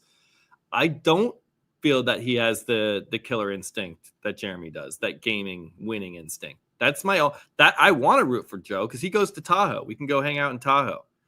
I love that. What's interesting too is, so he's 45, which generally be a little bit older, but so here's the ages of his tribe. We haven't gotten everybody, but Bianca 33, Eva 24, and then we're gonna get to Shaheen. He's 38. We have Star, who is 28, and we have Thomas, who's 34. So he's not that much older, right? Like he's significantly older than Eva, maybe than Star, but otherwise, like the tribe isn't going to look at him and say, oh my God, who's this old weird guy? And I think being a fire captain, when you're in that type of career, you're constantly talking to people who are young, older, whatever. It doesn't matter. You kind of get along with everybody. I have a really good feeling about this guy. I really do. Not all 45-year-olds are created equally. You could be 45 and have an older soul or an older occupation. I mean, this guy, by looking at his photo, you could say he's in his 30s. Like he could be 39 years old. You wouldn't not believe it. He's in shape. He's a firefighter. So seems social. I just feel like the Cody comparison. And again, I don't want to be like, oh, well, why do he compare himself to Jeremy when I rag on people for only comparing themselves to winners? I do think it's okay to compare yourself to some winners, but it's better when you are offering something more nuanced of a take on yourself. And maybe this is one, but Cody was to me not somebody who, I mean, he probably could have won the game if he got the final three, but is Cody ever getting to final three? That's my question. Does he have like the wherewithal to take out his allies? I don't know. Here's another thing though, why I think there's another layer to this. And obviously Cody's was about his friend, but there was a big story on Cody's season about Cody with his friend who had died young and all of that. True. And Joe is playing the game as a tribute to his late sister who wanted to play Survivor. So I could see that being part of the experience and part of the reasoning why here as well. Right. And another reason someone's playing for somebody else here and not because it's been their dream forever. Yeah. Just something to note. Absolutely. I like Joe. I just don't know if he's got the winner upside. Mm-hmm. Let's jump into the next person. Did I spell this wrong? Yeah, you did. There's an I believe. Shaheen. There's an I, not a U. Oh my God, it's That's Shaheen fine. You put Davari. together a PowerPoint in like 20 minutes. The cast I know. just got announced. I was gonna get one name spelled wrong, right? Shaheen Davari, 38, East Bay, California, Costa Mesa, California is where he currently lives. He's a debate professor, charismatic, driven, and clever. What's important to note about Shaheen here is didn't make the final cast of Survivor 46, but was considered the man with the beard because he was an alternate out there. And so people were talking about him a lot on 46. And so I feel like maybe he's got a little extra motivation here playing this time around. And if he did keep in touch with anybody from 46, which I don't know if that's allowed or not, maybe he talked to some people and maybe he has a little bit of an upper hand on everybody. And since I spelled his name wrong, he might have to be my winner pick because I butchered it. I feel like alternates or people that were alternates and then come back to play do exceptionally well. Right? Yeah. Wasn't that true with Rachel? Like Rachel was an alternate for 46 and then she goes in and wins 47. Yeah. I mean, you go all the way back to Gabon, man. Bob was an alternate. There we go. Wasn't Austin an alternate? Austin was an alternate. Yep. Davey was an alternate. Yeah. This is my initial winner pick here. Really? I get great vibes from Shaheen. Is that how you say it? Shaheen? I think it's Shaheen, yeah. Especially now he's on a tribe with someone from Vacaville, and his hometown is East Bay, California, which is basically Vacaville is, you could even say it's in the East Bay. It's a little bit north, but it's like they are suburbs of NorCal on the same side of the bay. He probably went to Tahoe too. They can go to Tahoe together after. We can all hang out. I think he's going to get along great with Joe. So that's good at the start. But his job is a debate professor, and he like leads the debate team. Oh, look at that, Phil. I spelled it right the whole time. I don't know what anybody's talking about. And it seems like he's a leader and he can galvanize people, but he doesn't seem overbearing. He's got that chill demeanor and he seems really intelligent. And I just get this very calming, soothing, like, I got you vibe. I think he's like one of the few people I'm like, okay, he's going to get along with everybody. And he even mentions like taking out his alliance members and like playing to win. So in a cast that seems like very few and far between where people have both of those attributes, that I have to go here with Shaheen as my winner pick initially. And that might change. We're going to get into more. We're going to have full interviews and all that. But this is where I'm at so far. I like his answer too here. He played the game probably Penner. He had an ability to relate to people that was special. He pushed too hard at times, bit his nose to spite his face even, but I think I'll play a new era version of his game. I think that's great. And he knows what Penner's flaws were, and Penner learned his flaws in the Philippines, but it was a little too late for him. Pet peeves, folks who miss the forest for the trees, inability to see big picture, lack of appreciation, being interrupted. I love the sound of my voice. Capitals on my there. And then what's your biggest inspiration in life is brother. Why will you be the sole survivor? I'm the perfect combo. Socially savvy, strategically competent without being over the top, athletically underestimated, resilience is in my blood. In any game I play, my eyes stay on the prize. I love Shaheen. I think he absolutely could pull this out. No questions asked. I like his hobbies. Chess, board games, podcast. We've got some overlap there, Shaheen. Yeah. Yeah. All right. What do we got next? We're moving on because we're feeling good about Shaheen. We feel great. That's who's winning. That's who's winning. According to Will. Here we have Star Toomey, 28 years old from Monrovia, Liberia. Augusta, Georgia is the current resident, sales expert. So Star Toomey is hilarious, smooth, laugh out loud, funny. 3 words to describe. Survivor is the most realist, cutthroat show out there. I want to be a part of Survivor history, and I hope one day my son Silver Mars will also compete and chase Survivor family legacy that I am creating. Identify most with a mix of Marianne and Sandra Diaz-Twine. Oof. Goofy but serious, and I know how to handle business while also having a good time. Pet peeves, teeth grinding, bugs that buzz, Beyonce haters, Harry Potter haters. Biggest accomplishment is my son, Silver Mars, was something you never know from looking at you. I'm actually really shy and an introvert. I'm my biggest inspiration because number one, will never give up on myself, and number 2, will always want the best for myself. And why we be the sole survivor? Because the stars align for Star. This is my game to win. I can't go back to my wife without the $1 million. She'll change the locks. LOL, JK. I love stars align for Star. Will, you watch Star's video? What's your take on Star? I read Star's bio first, and I was actually thinking that that I actually liked her chances more. And then I saw the video, and oh man, if you thought Marianne was loud and energetic and a lot, that's Star is like times 20 of Marianne. And Marianne, remember, I know she's now brought up a lot in these bios.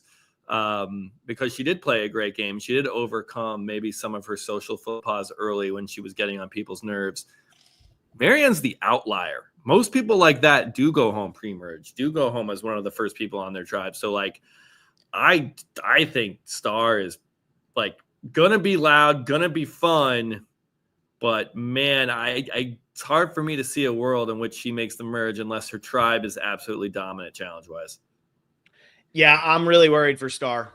I'm very, very, very concerned for Star. I don't think Star is going to make it very deep. When I started watching Star's video, I said, I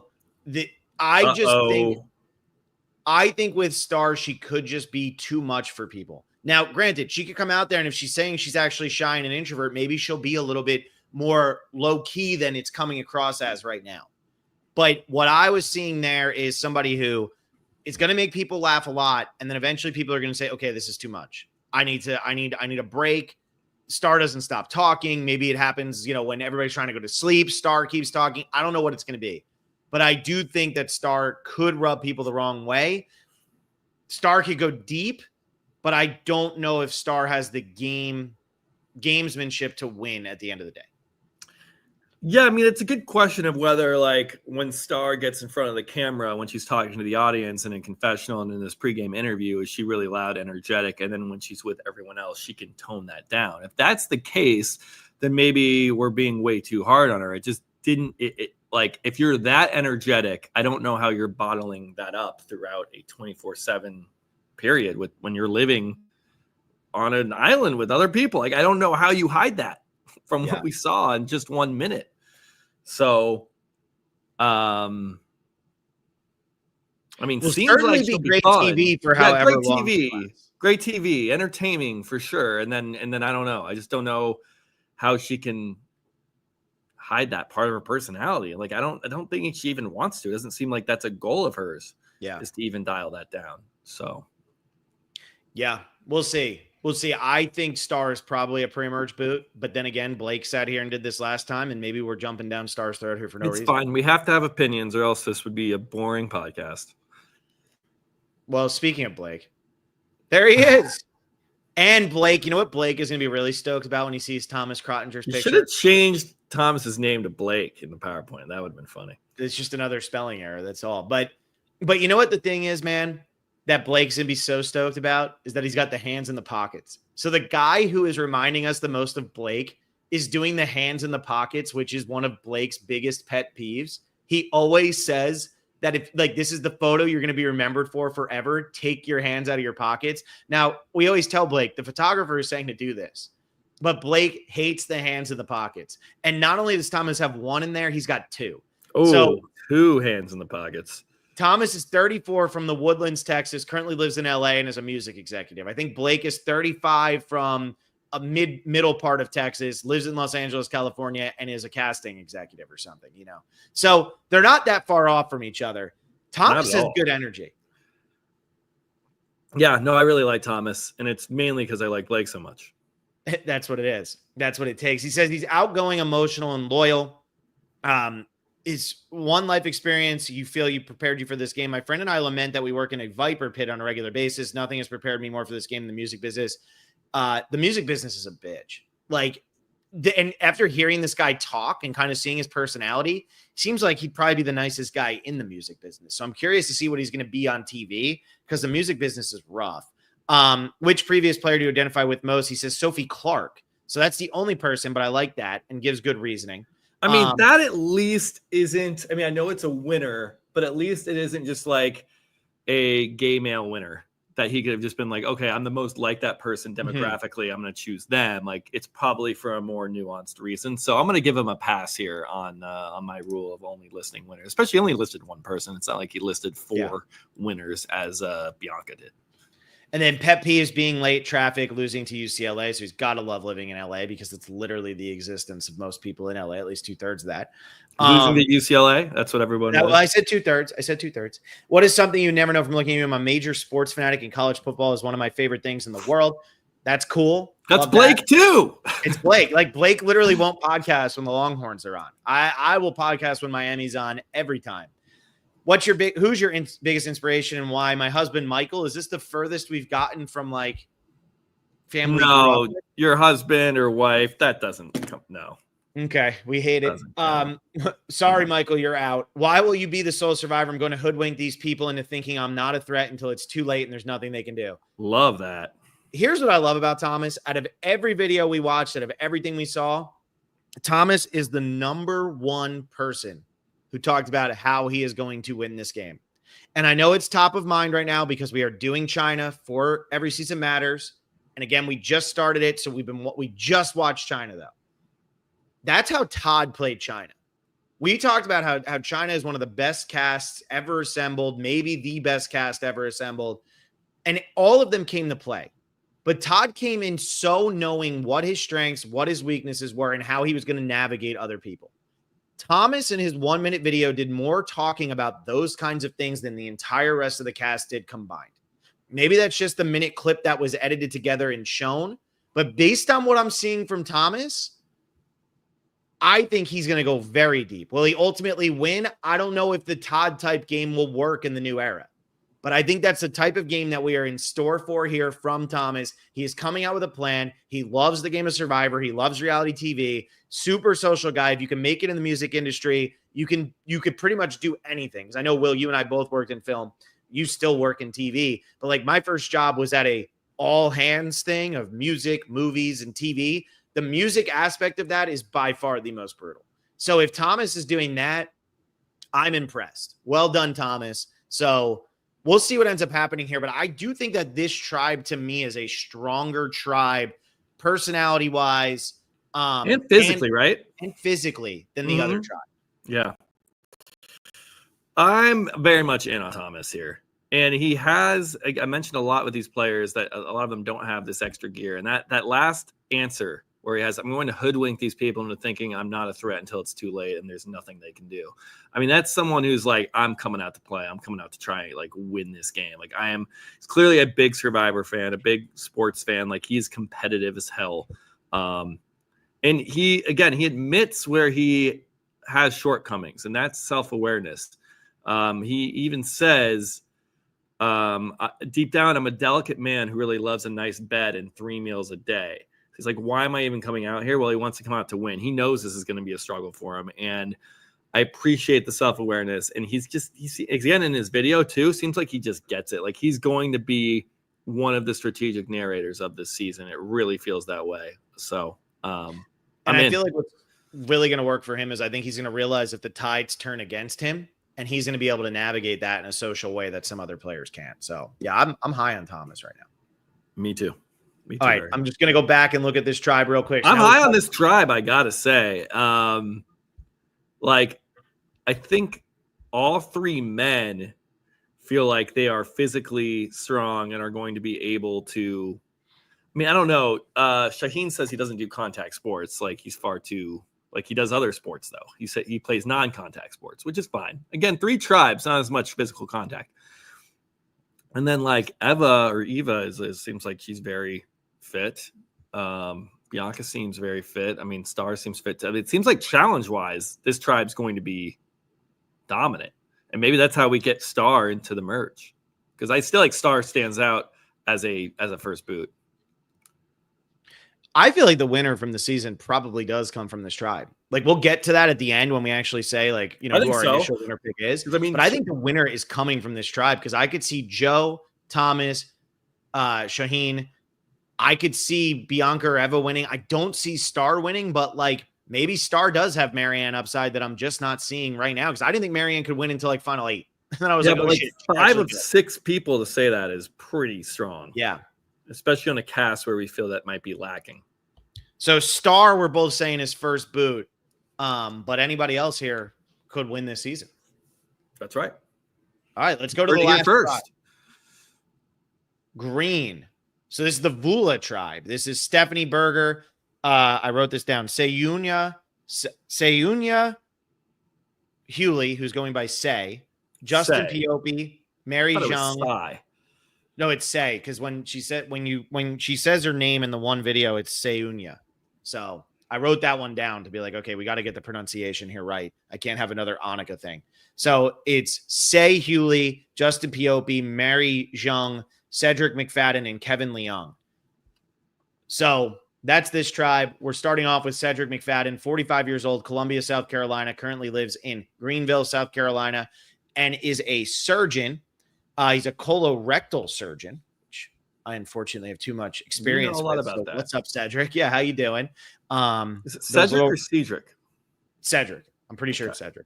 Pretty sure. I listened to them all say their names once, and then I totally forgot what. I feel like they don't even say their names half the time. It just comes up on there the was card. a video that Dalton Ross put out that was like, "Why are you going to win Survivor?" And they all said their name. You should send me these before we. I told you Dalton Ross put out a video. I look. Anyway, he wants to play like Earl Cole, and he wants to be with quiet confidence and the social game of Suri. Looking for an alliance partner with transparency, reliability, and adaptability. 3 words to describe you: dependable, determined, conscientious. He's watched Survivor regularly since 2000, so that's pretty cool. Biggest inspiration in life: grandmother. And what's something that nobody would know from you from looking at you? I can get lost for hours doing mundane tasks and the hobbies I enjoy, which likely explains the ability to perform long surgeries or complete jigsaw puzzles. While we be the sole survivor, my whole life has prepared me well to walk into this game and be successful. Now that the opportunity has been given to me, I'm ready to execute and walk into this victory. Cedric doesn't really have any red flags to me at all. Right. I feel the same way. That I think he's.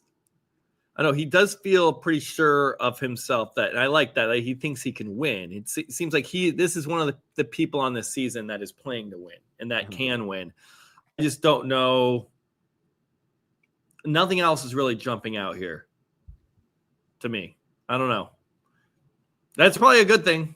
Probably a good thing. Like, nothing where I'm like, what's that about? Or that's going to be an issue. But I'm also not seeing like anything that's telling me he's going to be a good player, just because it seems like he's a fan. Like, he enjoys the game. He's watched the game, like watched the show for a while now. When I watched his video, I didn't pick up on that he was going to, I don't know, like fully, and I don't want to say just because the glasses and that, like, I almost got like Nasir vibes a little bit. You know what I mean? Where you're like, he's not going to be fully up to date on all the happenings of his tribe and what's going on, and he's going to be like a side character. Now, I could be completely wrong, of course, but like in the 1 minute of him that I saw, that was like my vibe, where I'm like, I don't know if he's going to fully integrate into the game. Yeah, it's going to be interesting to see what happens with Cedric, because I feel like he really loves the game, which is a positive. And then he also says he's a TV medical consultant for men's health issues, so he's going to be comfortable on TV. I think he'll be comfortable with the cameras rolling right away, which could give him an advantage. What's interesting about this tribe is, again, we've talked about how ages aren't the only important things here, but he's 45. The rest of his tribe, you have Kevin Leung, who's 34. The rest of his tribe is all 31 or younger. So there is, never mind. Stephanie's 38. So maybe not. Maybe he'll be fine there. Yeah, again, no red flags, but I do agree with you. He doesn't have that extra something with like Shaheen or Thomas or Joe, maybe, that could jump off the page that says, okay, this person's going to win.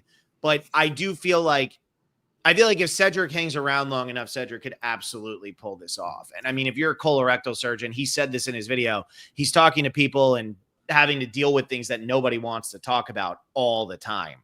So I feel like that could be a big benefit for him too. And maybe that's it that I got from him. So much of his video was about him being a surgeon and like what that would mean. Like, he's got to build relationships, and he talks about his family quite a bit, but it didn't feel like, here's why I'm going to win the game. That wasn't the content of his video. And maybe he does talk about that, and that's what they chose here to let us. But I got that vibe of, and he is one of the older players on this season, even though 45 isn't that old. but one of those players who's going to let the game go by them and they won't be dictating what's happening. Yeah. That's my initial instinct, at least. Okay. Move on to the next person. We got Justin Piopi, 29 years old, from Winthrop, Massachusetts, currently lives there. He's a pizzeria manager. 29, like I said, compassionate, hardworking, resilient. Survivor's been a family passion for over 2 decades. He's always been a big fan of Tyson. He possesses a unique combination of intelligent athleticism, wit, determination, and humor, and hair. Can't forget the hair. If I can emulate even a fraction of his approach, I think I can make a deep run. Favorite hobbies: horse racing, listening to sports talk radio, and cooking, especially pizza. Pet peeves: not reusing, recycling something, pants without pockets, they're useless. People who interrupt someone when he or she is trying to make a point. What's that, Phil? Hate this podcast. You'd absolutely hate this podcast. Let's see. What is accomplished most proud of? He was the youngest legislative aide in the history of Massachusetts State House. But he's been a vegetarian his entire life. That's another interesting thing. Biggest inspiration is his mom. She's battled and beaten cancer 3 separate times. So even though we roll our eyes at the family ones, battling and beating cancer 3 separate times is absolutely insane. And then why will you be the sole survivor? Because I never back down from anything I've done in life. The word quit is not in my vocabulary. I don't see that attitude changing on the island. What'd you get from Justin? I really liked his video because this was so many photos of him in a pizza restaurant, and he's like carrying the flour. He's like, I don't go to the gym. This is my gym. Him with 50 pizza boxes. There's something about working at a pizza place that will just kind of endear me to you. So, endear you to me. Is that what I meant to say? And then at the very end, he's like, also, yeah, I like went to Yale, but then like my mom got sick, so I had to come home. Now I just do pizza. Like, it's kind of a cool story where like you went to like this prestigious university to learn and pay for an education and learn things that, you know, people all around the world are trying to get into that university and learn and study and practice. And I don't know exactly what was his major, what was his area of interest. It doesn't really matter. It was something political, but it wasn't pizza. And for him to come back home and then just be like, yep, I'm doing the whole pizza thing, that's pretty awesome. I also love to cook. One of my favorite things to do. I'm surprised that he's a vegetarian because he was talking about whipping out meatball subs a bunch. Yeah. So I guess he makes food and then doesn't eat meat. I'm curious to see how he do. I like his story. Also like the Tyson comparison, even though that is a winner. It did take Tyson 3 appearances to win. So maybe he's not like, you know, Tyson doesn't really fall into like, though he's a great character and player, he's more revered for the character part than he is for the player part. At least that's how I see it. So I feel that Justin will probably be able to fit in socially, has a fun story. Seems like he got a good head on his shoulders. I don't know if he's really got the winning upside, but he could. Again, so much of what I know about him is not about how he's going to play Survivor and just about him as a person, which is fine. I'm interested. I'm into it. I just don't know if he's going to be able to play the game. Yeah, I think what's interesting about Justin as well is you talked about it, but that dichotomy there of he's really smart, went to Yale. He owns a pizzeria. He's a pizzeria manager. So now if he turns around and he tells his tribe he's a pizzeria manager, people are going to kind of maybe underestimate him, which is huge and could really get him deep in this game. He's also, out of everybody on this cast, I'd say he's the most mild-mannered. He seemed like the quietest, most level throughout his entire video.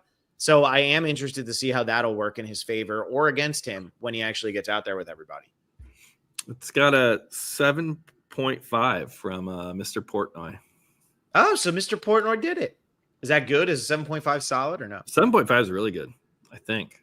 I forget what the actual scale is, but those pizza reviews always come up, and for whatever reason, those pizza review videos come up, and I cannot take my eyes off them. Like, I know. Interesting. People come up, and I'm pretty sure his scale is like if it's a 7, it's really good pizza, and 8 is great pizza, and then not in the 9s is like phenomenal, life changing pizza. So like you're in the 7.5 is a pretty good score. So good for Luigi's doing well.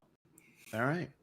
Let's jump over to Kevin Leung, 34, from Fremont, California, now lives in Livermore, California. He's a finance manager. He's energetic, social, and determined. He started watching Survivor during Cook Islands and saw Yul Kwan as an inspiration to apply.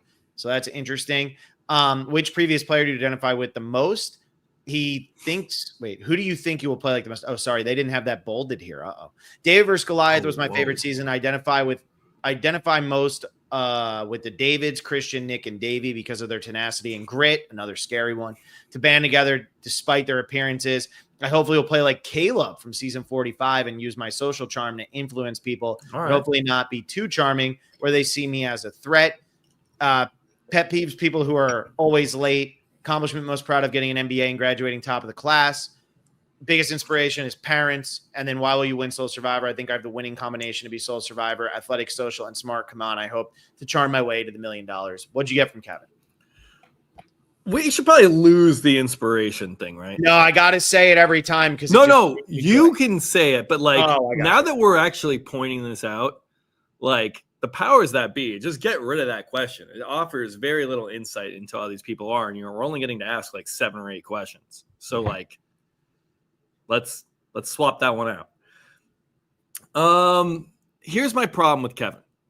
So I'm leaning more negative here than positive. It seems like so much of what he wants to do is charm, whether it be play like Caleb or whether his last answer, I'm going to charm my way to the end. And then I watch his video.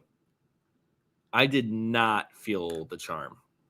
And again, he felt a little more full of himself than charming. And it seemed like he was a little like robotic in a way where like charm is such a, like, it's such an intangible, natural thing that you have when you go up and talk to somebody. And he did not feel as though he possessed that quality. Now, I haven't seen it in action. He could be the most charming guy when he gets out to the beach. But from the 1 minute I saw of him, charm would not be the way I would describe Kevin. Would never be on the list of words I would use to describe him. So, and that's not necessarily, you don't have to be charming to win Survivor. There are some people, that's how they win. Kenzie won the game with her charm. That's what she did. Was Rachel charming? Is that how Rachel won? No. So it's not something you need to have, but for him to say that's his goal, that's his secret weapon that he's going to use to play this game, and then to not display any of it in his video. Again, 1 minute. But that's my flag. I think, and it bothers me that I agree with you here because we have been agreeing so much. But again, we got 1 minute of video, and like Will and I are going to have probably similar opinions. I think most people have similar opinions off of those. You're going to be able to disagree that much on a 1 minute video. But with Kevin, I think when you look back at this season, if you look at the boot order, the way TK kind of stands out for the 47 of how the hell did that guy go out as early as it did, I could see Kevin being that guy on this season where you look back and you say, what did Kevin do wrong? And then you watch it and you're like, oh, he's just kind of out of touch or this, that, whatever. I don't have very high expectations for Kevin. I really don't. Yeah. Sucks. He's in Livermore too. That's also, there's a lot of like, I'm not sure exactly where that is, but there's a lot of like Bay Area, like San Francisco suburb, and not that they're like suburbs of the city, but they're just like Bay Area. Again, East Bay, like Livermore is East Bay, Vacaville is East Bay. Shaheen said literally East Bay. Actually, no, Vacaville. Sorry, I was thinking Vallejo. Vallejo is where the Six Flag is. Vacaville is, oh man, I do think it's East Bay. I just can't find it right now. Anyway, it's just weird that there's a lot. It's not a region that we usually see. Oh, it's actually not that far from Six Flags. It's kind of where.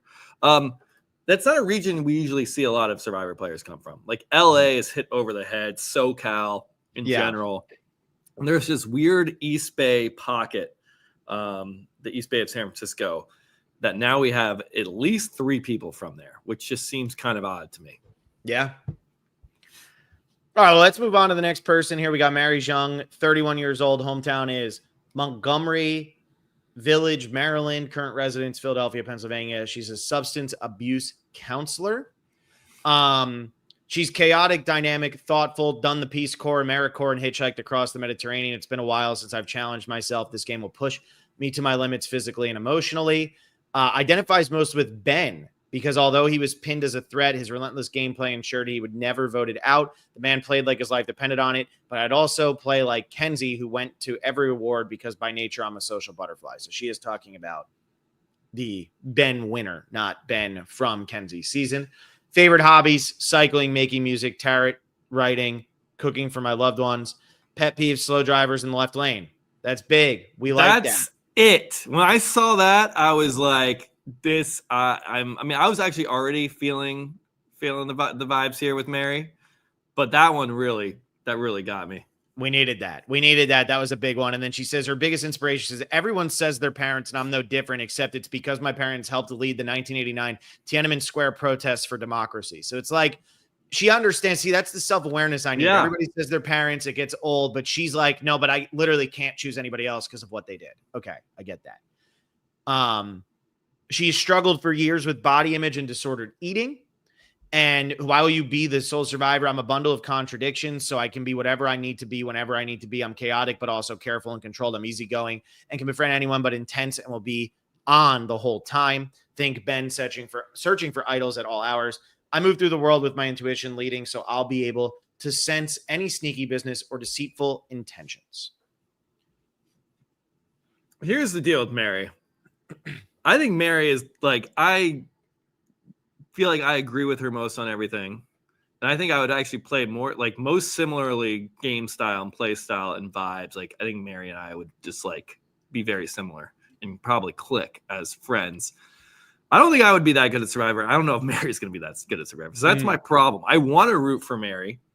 I love how she says she wants to play like Ben, and it highlights how Ben was a spy. That was like the first part of her video. I always say that it's like Ben is one of the most underrated winners because we had seen like he turned against his alliance, but did in a way where they didn't know about it. And then he was able to get all the info after a vote. And we just hadn't seen that before. And all everyone talks about with Ben is idols, Ben bombs, Final Four fire making twist, blah, blah, blah. Ben was playing a good game.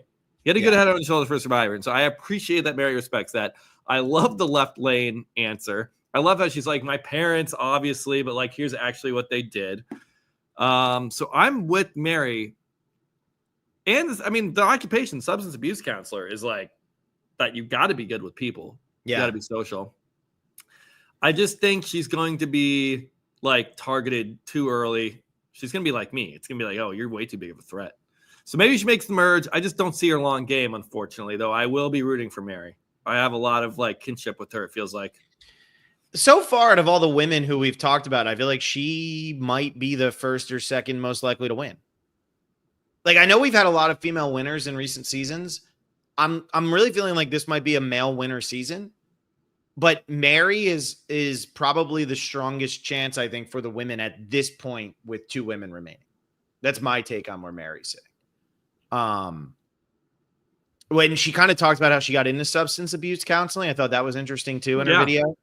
And I think that like the ability to change and adapt and do all of that is going to really work for her in this game. So yeah, I like her for sure. My eye is on Mary here, and I think Mary could be a surprise deep run in this game.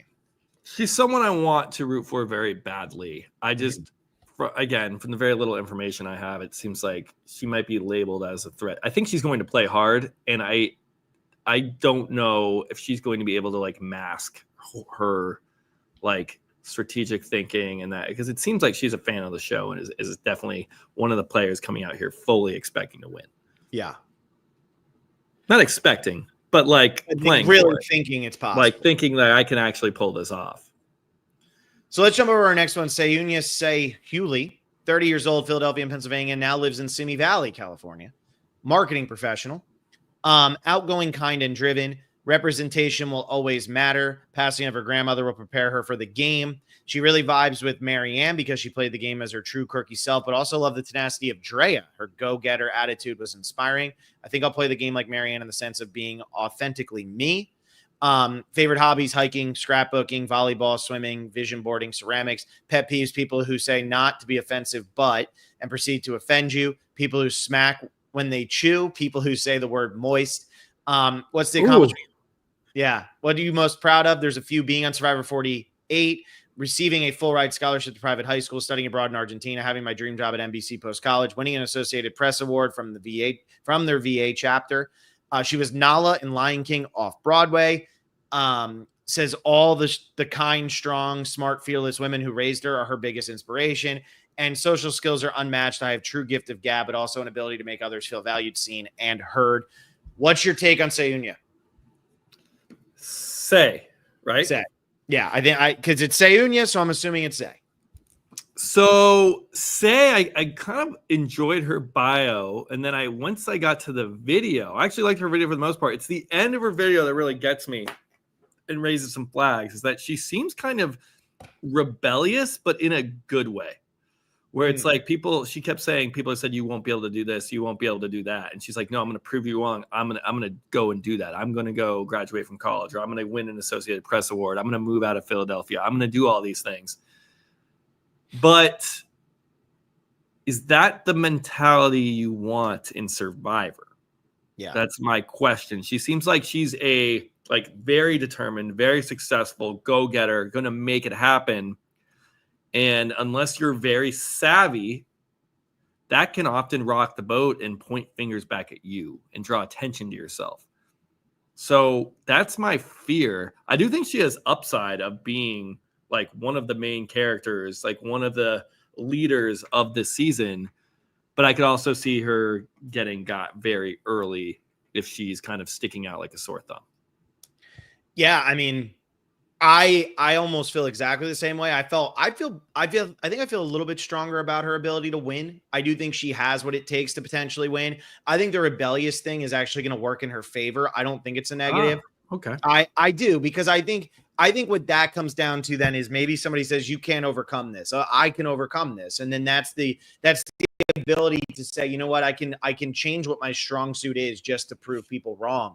I don't think it's actually going to kill her here. What I'm having a hard time with on this tribe is nobody's really standing out to me as an obvious first boot. We kind of talked about how Kevin might not necessarily fit in right away. He might not be as charming as he thinks. Will Say be able to kind of get her footing in this game early enough? I think she will, but I don't see an obvious, and maybe this is just the way this tribe is working, I don't see an obvious person that Say plays the game with right off the bat on this starting tribe, which is honestly what my biggest concern is. I think in terms of personality, background, story, all of that, I think she's strong across the board. It's who she's on the tribe with that concerns me more than anything. And it's not because I think she's an outcast there. It's just I don't see somebody where it's like these two are going to be buddy, no doubt. Yeah, that's a good point. I haven't really looked at this tribe as a whole yet. Is this our last person? Or we have one more. We have one more. Okay. Can you just go up to the photo real quick of the whole tribe?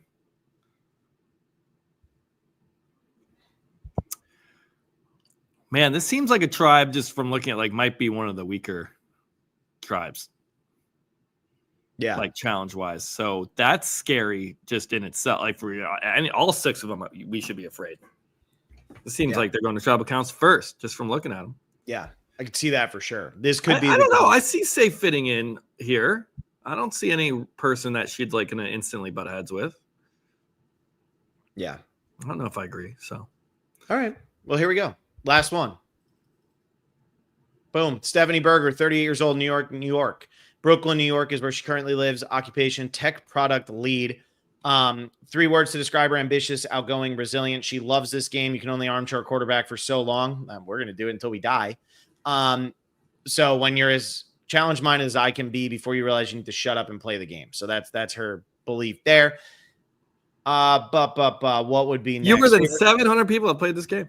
I know. That was one of the people you were talking about. A couple of people have mentioned that. I noticed. I've been ignoring it. Favorite hobbies: talking, making elaborate Mardi Gras costumes, pet peeves, QR code menus in restaurants. Couldn't agree more. Love that one. Yeah, that's a great one. Unless it's one of the ones that allow you, this is a trend coming up, and it used to be not good, but they've actually figured it out with some of the apps where it's like you scan the QR code and you're able to order and pay for it from your phone. I actually don't mind that as much. I don't mind that. They do that at then you don't have to wait for the check at all. Yeah. They do that at 33 Taps all over LA. There's a lot of locations. Yeah. What's the name of the bar? Why can't I think of what it's called? What's the big brewery in LA that's on the water there in Long Beach? Oh God, Long Beach. I got no clue. No, it's the big one there. Is that even LA? Long Beach Brewery on water. Anyway, we can get back to Stephanie Berger, but that's a good pet peeve. Ballast Point. Sure. You don't know Ballast Point? Well, do you leave your apartment? I know the beer, but I don't drive an hour and a half to Long Beach when there's probably 60 other breweries that I could get to closer than that one. Just don't leave at traffic time. You can get there in like 45 minutes. When is not traffic time? Someone tell me. Yeah, well, I mean, that's 1 a.m. You can go down to Ballast Point and camp out till the next morning. Okay. Anyway, Stephanie Berger, what do you got? I like burgers. That was my first thought. I'm very split on Stephanie. There's parts of this I love, and then parts of it I don't like. Because she does have this vibe where she gives off. She even I think says in her video, it's someone like looks like I'm gonna read your tarot cards, and like I'm a hippy dippy, but I'm also like a tech lead, and I do $100 million deals. And I'm like, well, which one are you then? Because you do give off vibes for both. And is that just a facade of being a hippie, or like, do you have that vibe in you too? I don't know. And I get this, these interviews and these videos are, talk about your accomplishments, talk about what you've done, but she seems very confident in herself. And that's not necessarily a negative, but I don't know if I've picked up on as much self-awareness as I've seen from others, where like this person, Stephanie, seems like she is all about being about it. She's going to kick ass and she believes in herself. Great. But what are your flaws that are going to make this harder? What are some nuanced takes on this experience other than that you're just going to absolutely kick ass? Her comparisons to other players are Natalie Anderson, Jam Jam. Again, just listing two winners, not like that kind of stands out. But did you see the inspiration in her life though? All the women in my life. That's not her parents. That's not her parents. That's but more. But it's only one of her parents. Mm-hmm. Well, I guess it could be both if she grew up in a lesbian couple, but it's possible. But at the same time, it's like to say all the women in my life, it's 4 like, well, at least billion people. I guess actually not all the women in the world, just all the women in her life. So what is that? Probably like 400 to 500 people, maybe 1,000. I don't know. I mean, that's good though. That's good. That's broadening the horizon past just parents. I don't think that's broadening. I think it's I think it's broadening like the scope of like, you're gonna like, that's a lot of people. Every single person of one gender in your life is not a very specific inspiration. Again, not a good answer. We got to get rid of that question.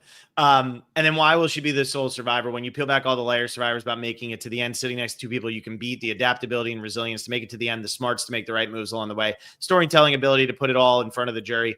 They shouldn't let me get anywhere near final tribal council. See, I like that. Like, that's part of the reason I really liked her vibe. It's more that she's like, yes, that's correct, but it seems like that's going to be very easy to do for you.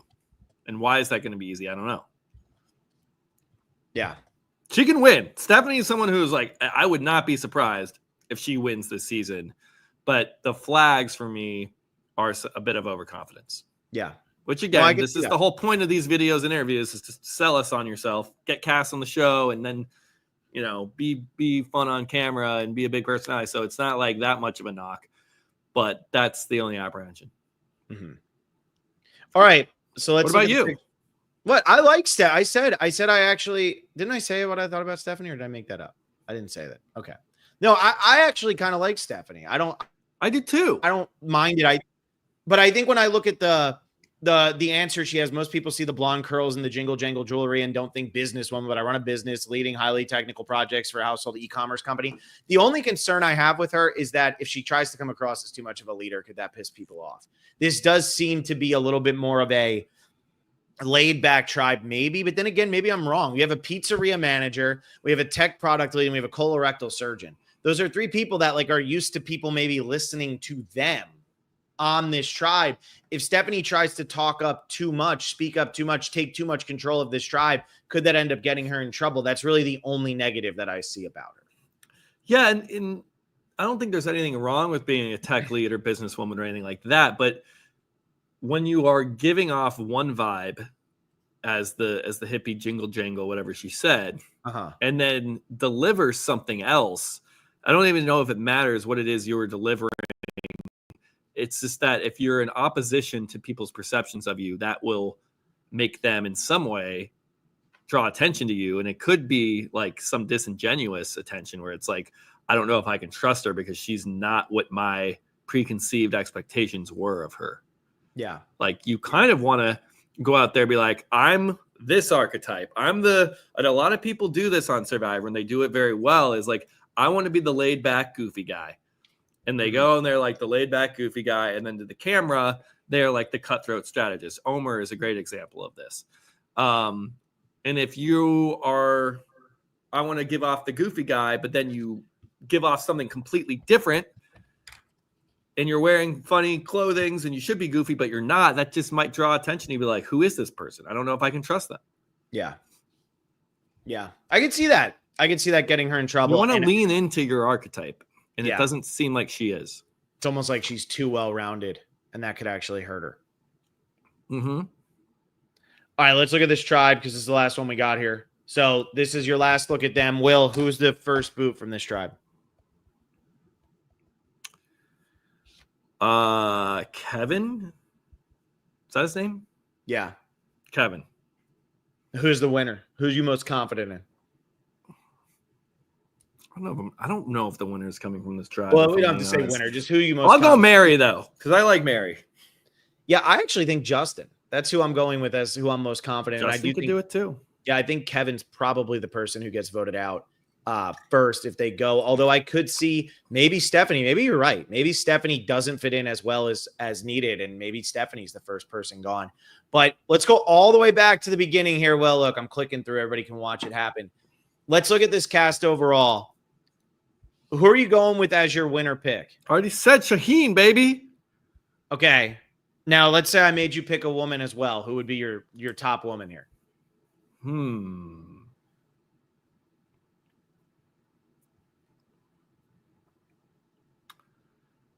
Let's go Mary. There you go. So Shaheen and Mary for Will. For me, I'm going to go with the guy. I'm going to say Thomas. I am. I feel like, you know what? Let's get Blake his Survivor reality TV win. Blake finally got up off the couch rather than editing other people's dreams. He went out there and played the game. I feel like the guy has everything you can need, and I really do. Maybe it's just because Todd's on the brain, but having that cutthroat edge, I think he has the cutthroat edge over every single person out there. So I'll give him a slight edge over Joe, who would have been my male pick. And then for the female pick, I'm actually going to go with Charity. I think Charity might have the most upside. The first person we talked about so long ago that you might have forgotten we even did. But I feel like Charity losing 100 pounds, going through that type of life, changing up really a lot of what she's done and what her upbringing was, going against a lot of that. I feel like, you know what? Charity's my female winner pick. I think she has the most potential to pull this out. So Charity and Thomas is where I go on that front. There you go. There you go. It does feel to me, and again, very little information. It feels like a male winner this season. It seems like there's like 6 or 7 men that I feel like could win, and only like 3 or 4 women, which isn't the biggest difference. But yeah, but I do agree with you. I feel like we've had a lot of female winners in the new era, and I feel like a male winner is coming this season. But we'll be doing our typical stuff beforehand. We got our power rankings game, which doesn't start until the season begins, but we'll have our fantasy draft that we'll do. We'll have our over-under game. We'll still have our prop bets. So we got everything coming up. If you want to participate in the power rankings game or the fantasy game, become a patron. Top tier patrons get to play along in that. You also get prizes, which if you're team XX from last season, message me back, email me back, message me back, reach out. Come on. So we have to get one prize out there. But otherwise, everybody else for our regular games, Russell Muscle TV gave away one of his puzzles as a prize for one of our games. And then Todd Herzog gave away one of his custom pops as a prize for one of our other games. So we have good prizes coming up. Great prizes. Yeah, those are great. And then so we're going to have 4 fantasy games. We'll be doing 3 more podcasts here in this preseason. I'll put out my boot order prediction as we get closer. That seems to be working. People get excited about that. Last season, I was actually really, really close. I felt good about that one. As I said, also, we're going to be doing Australian Survivor coverage here on the channel. McKenna and I will be starting on February 3rd, and then we'll be diving in doing 1 recap episode per week. Blake and I will be doing Deal or No Deal Island tomorrow. We'll be recapping. Will and I will be back with the Traders recapping tomorrow. And if you want to become a patron, patreon.com/The Specialist. Like I said, for Australian Survivor, I've been putting out episodes every Friday. I'm in All-Stars right now. We'll be getting to Brains versus Brawn at the exact time that we start talking about Brains versus Brawn 2 here on the podcast. If you want to become a top-tier patron too, not only do you get to play in 2 of our fantasy games, but you also get to listen to us talk about Every season matters. Right now, we're doing China. Then we're doing fans versus favorites. Then we're doing Gabon token chains. We're doing them right in order. And this is the best stretch you could possibly ask for if you're considering jumping in there.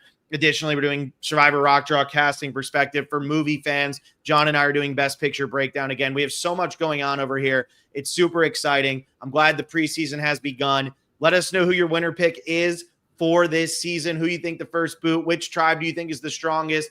Like this video, subscribe to the channel. I'm out of breath. I'm done. Thank you all so much. We'll see you next time. See ya.